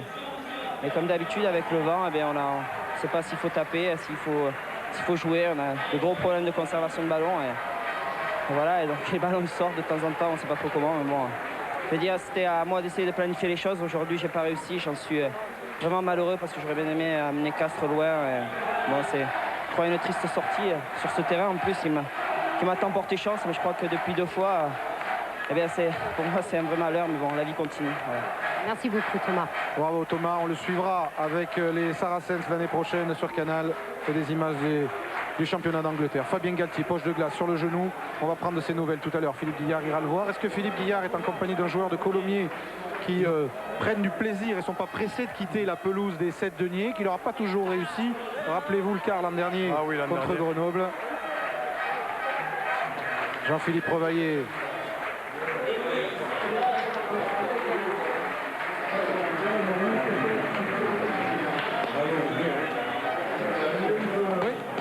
Oui, Philippe. Oui, non, je suis avec le son. Voilà, mais il y a trop de monde. Alors, je me rejoins dans les vestiaires, reparler un petit peu du match avec Philippe. Jean-Philippe Carrière.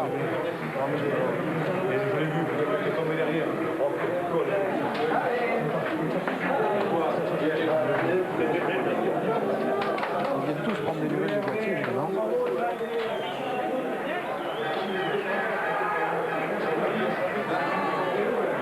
Oui, la guigne est à côté.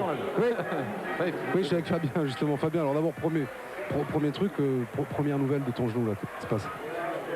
Pas trop, chaud et difficile. Le croisé n'est pas touché, a priori, enfin, la chaud, mais j'ai le latéral qui est touché. Le latéral qui est bien touché, ouais. Le latéral qui est bien touché. C'est quand même un petit peu toi la clé du match, là, sur ce match-là, en tous les cas. Même si le groupe a bien fonctionné, c'est quand même toi la clé du match quand tu fais ce départ. Qu'est-ce qui t'a pris, là, à ce moment-là? Qu'est-ce qui t'a pris au départ de cette action où tu te fais marquer? L'instinct. On essaie de jouer. On essaie de jouer même sens. Et ça s'est ouvert. Il dit bonjour à tous ses coéquipiers, ils se sont vus pendant tout le match, je comprends pas. Vas-y Fabien. Non, mais on avait quelques schémas de jeu qu'on essayait de respecter, c'est conserver le ballon et jouer même sens. Et quand ça s'ouvre, on s'engageait, il s'avère que ça s'est ouvert là, je me suis engagé, plusieurs fois je me suis engagé, bien qu'il s'est fait. Et ça s'est ouvert. Voilà, ça s'est ouvert. Et en même temps, les portes de la demi-finale. Non, mais on dit l'attaque et la défense. Ah oui, je sais pas. Qui gagne. D'accord. L'attaque a gagné. Bon. Il garde le sourire, c'est... Oui, mais je pense qu'il a encore un petit espoir. Je pense que tu as un espoir peut-être quand même pour jouer samedi prochain. Je sais pas. On va voir. À choix. Je voudrais les jouer là, j'ai pas pour jouer. On verra, il va falloir qu'on l'IRM et puis verdict lundi. Il y a Marc Dalmazo qui me demande mais où il est Bail? Tu es ton pronostic à 2,50 francs.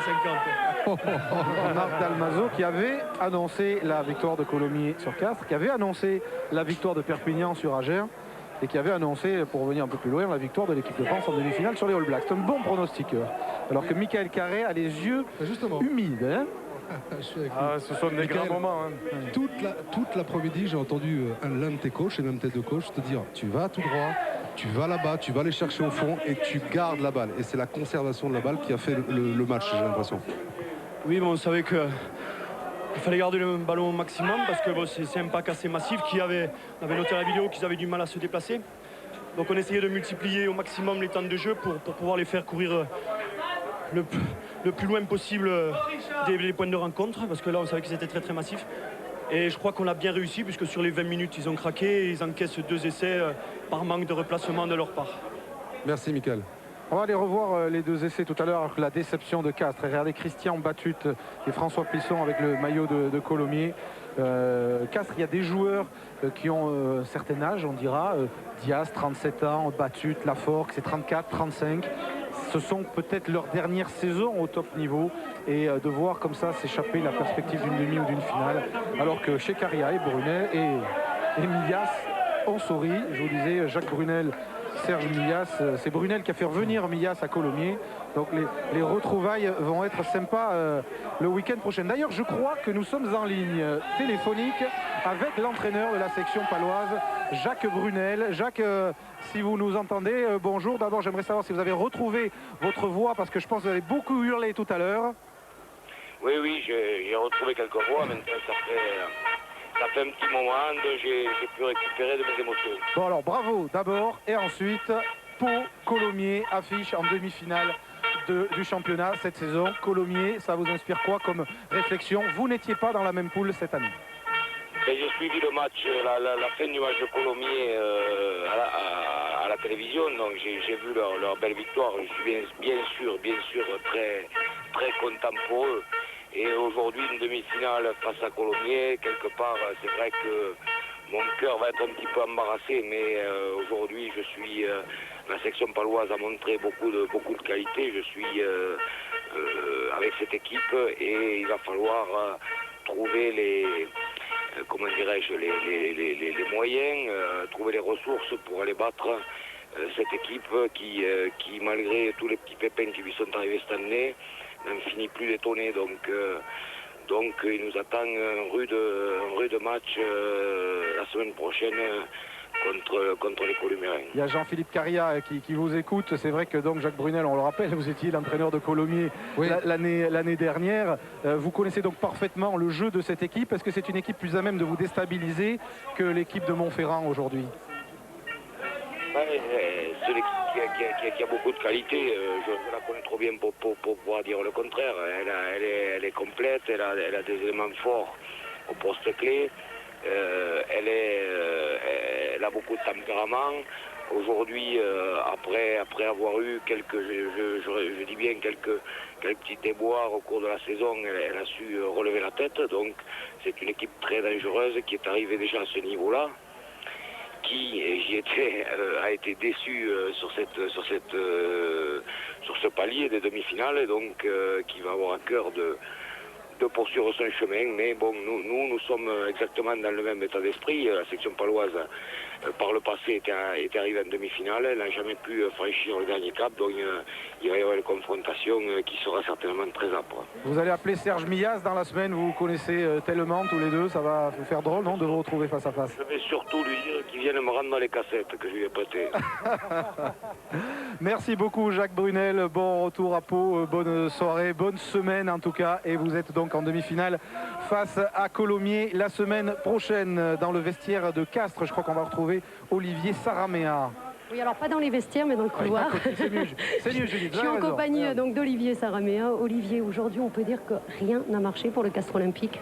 Mais non, rien n'a marché. Je veux dire, on a commencé très bien cette partie.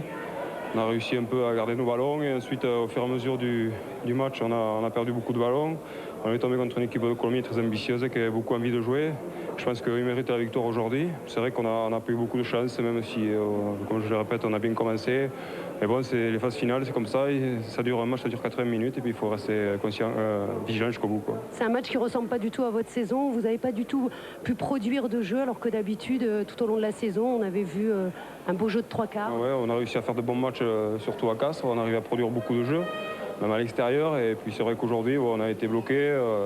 On est tombé contre une équipe de Colomiers très difficile à jouer, qui est très agressive. Puis c'est vrai qu'on n'a pas pu développer notre jeu, on n'a pas réussi à marquer. C'est dommage, tant pis. Et bon. Le fait d'être européen, quand même, c'est la petite consolation ce soir. Oui, on va se consoler avec ça. Et puis bon, c'est quand même une chose importante, même si le bouclier lui aussi. On n'a pas le bouclier, on a l'Europe, alors on va se préparer pour la saison prochaine. D'accord, merci beaucoup. Voilà, exactement. Nous, avec Philippe Sella, on va voir le geste du match que Philippe a sélectionné aujourd'hui. Oui, donc j'ai sélectionné celui de Fabien Galtier à la sortie du regroupement. On le voit regarder d'un côté, attirer l'adversaire sur la droite. Finalement, il part tout seul. Il voit qu'il y a un intervalle qui s'est créé. Voilà, donc c'est un geste surtout de demi de mêlée. On en voit quelques-uns comme ça. Mais là, il faut savoir porter le ballon, ne pas anticiper à le donner trop rapidement. Donc il avait bien dans les mains. C'est José Diaz et la Sissi qui se sont retrouvés un petit peu décalés vers l'extérieur. Il en a profité. Alors dans le vestiaire de Castres, on pense à les bobos et on pense déjà à la saison prochaine. Jérémy Davidson sera toujours à Castres. Il a prolongé son contrat. et sera l'une des clés de voûte du pack castré. Il me semble avoir entendu Philippe Guillard qui nous appelait. La voix, ouais. Oui, parce que je suis justement avec Jean-Philippe Carrière. Alors Jean-Philippe, tiens, on va retourner la caméra. Jean-Philippe a un petit message d'abord à Jacques Bonnel, c'est que la cassette, elle est là et elle vaut cher, non? Oui, bon. Non, plus sérieusement, que représente cette confrontation Pau et surtout de retrouver Jacques Bonnel à ce niveau de la compétition pour vous? Bon, en préambule, il faut que je vous dise que si je suis à Colomiers cette année, c'est grâce à Jacques Brunel. Donc je lui dis un grand merci en direct, parce que grâce à lui, à Philippe Ducousseau, je peux vivre cette année une formidable aventure. Je serais très heureux de rencontrer son équipe. Et avec Serge, on va tout faire pour essayer de les battre, en essayant de montrer le meilleur spectacle possible, sachant que l'équipe de Pau est une redoutable équipe, puisque pendant longtemps, elle a caracolé en tête des 2 poules de Ligue 1, et elle s'est qualifiée directement, et puis on sait tout le travail que Jacques a fait ici et dont on bénéficie, et tout le travail qu'il a fait à Pau, et ça va être une rencontre un peu émouvante. J'espère que ça sera le rendez-vous du beau rugby. Et puis pour ce qui concerne la cassette, bon, je l'ai là, je vais la donner à Serge ce soir pour qu'il puisse te la rendre, Jacques. Et Serge Millas qui va aller du côté de Auch. On va revoir nous les 2 essais du match. Les 2 essais, il n'y en a eu que 2 inscrits tous 2 par Colomiers. Donc le premier, on l'a bien revu, c'est la feinte de Galtier qui file tout seul, qui cadre impeccablement Oué pour offrir cet essai à Jérôme Surac. Et l'autre est venu d'une action un peu, on va le revoir lentement le ralenti pour bien décortiquer l'action de Fabien Galtier. Et c'est vraiment l'essai qui a fait basculer le match, on le disait, parce qu'après Castres a dû courir après le score. Ah oui, c'est vrai que bon, tout était possible jusque-là. Bon, là, à partir de cet essai, Colomiers a réussi à prendre vraiment le large. Et après, bon, Castres, c'est peut-être un petit peu crispé, quoi. Et voilà, Fabien Galtier qui avait envie, comme Jean-Luc Sadourny, de prouver que dans un premier temps, on avait eu tort de ne pas le sélectionner pour la Coupe du Monde. Et puis ça, c'est le 2e essai avec plusieurs temps de jeu. Écoutez, oui, avec Laurent, le talonneur. Laurent, oui. Mais surtout tous les joueurs disponibles et qui essayaient de changer de vitesse d'exécution à chaque fois. C'est pas un mouvement qui se fait toujours sur le même rythme. Là, on voit Carré qui essaie d'accélérer. Ensuite, c'est Laurent qui, lui, cherche à côté et accélération à nouveau. Donc pour donner à son coéquipier qui lui n'a presque plus qu'à aplatir. Voilà, essai de Surac, essai de Roque, les 2 compères indissociables du centre de l'attaque de Colomiers, qui était un petit peu dissocié aujourd'hui puisque l'un était au centre, l'autre à l'aile sous l'œil de Fabien Galtier et du sosie de Daniel Herrero. On va retrouver Philippe Guillard, je crois. Oui, parce que figurez-vous qu'il y a Philippe Garrick qui cherchait son adversaire pratiquement direct, pas tout à fait direct, pour échanger son maillot. Donc il y a un castré dans le vestiaire des Colomérins, et je pense que c'est quand même une belle image de ce quart de finale. Je voulais juste demander à Philippe comment ça s'était passé et surtout qu'est-ce qui s'était passé vraiment. Est-ce que Castres n'aurait, si je puis dire, est-ce que ça a été un avantage de jouer, de ne pas jouer la semaine dernière? Finalement, on a l'impression que Colomiers s'est beaucoup mieux réglé que vous, alors que vous êtes resté 15 jours sans jouer finalement. C'est vrai que peut-être au point de vue chaleur, on n'a pas été habitué à jouer à Parbègle à cette température. Mais je pense que Colomiers a très bien joué son jeu et nous, on n'a pas su les contrer, quoi. Et Colomiers mérite de gagner sans problème. Finalement, quand on vous a dit que Pau avait gagné, est-ce que c'est finalement une erreur ou pas entre nous? Je sais pas, ouais, bon, c'est peut-être bien qu'on ait su que Pau avait gagné, mais je pense surtout que le but c'est d'arriver en finale, quoi. Et bon, parce qu'on arrive finalement on arrive en quart de finale à penser que l'Europe est plus importante, mais qu'on oublie que le bouclier de bonus c'est quand même le premier bonheur d'un rugbyman. Je crois que les présidents veulent tous arriver en Europe, mais pour le joueur le plus important c'est aller au Stade de France, quoi. Voilà, alors c'est sûrement bonne chance. Nous on vous quitte sur cette image, c'est un castré et un columérin. Enfin ici dans les vestiaires on vous quitte à vous tous. À demain. Et alors, donc, on connaît la première affiche de cette demi-finale. Ce sera donc Pau-Colomiers. Demain, les 2 autres derniers quarts de finale sera à suivre sur Canal+, en direct et en intégralité. Tout de suite, le programme de demain. Et dire qu'aujourd'hui, ce n'était qu'une mise en bouche. Prise d'antenne demain à partir de 16h15 pour le premier choc entre le Stade français et Perpignan. La revanche de 98 qui avait vu le sacre des Parisiens. Le Stade français arrivera reposé sans avoir dû passer par les barrages. La botte de Dominguez, la tonicité de Combat et la vitesse de Dominici auront pour mission de faire chuter l'USAP.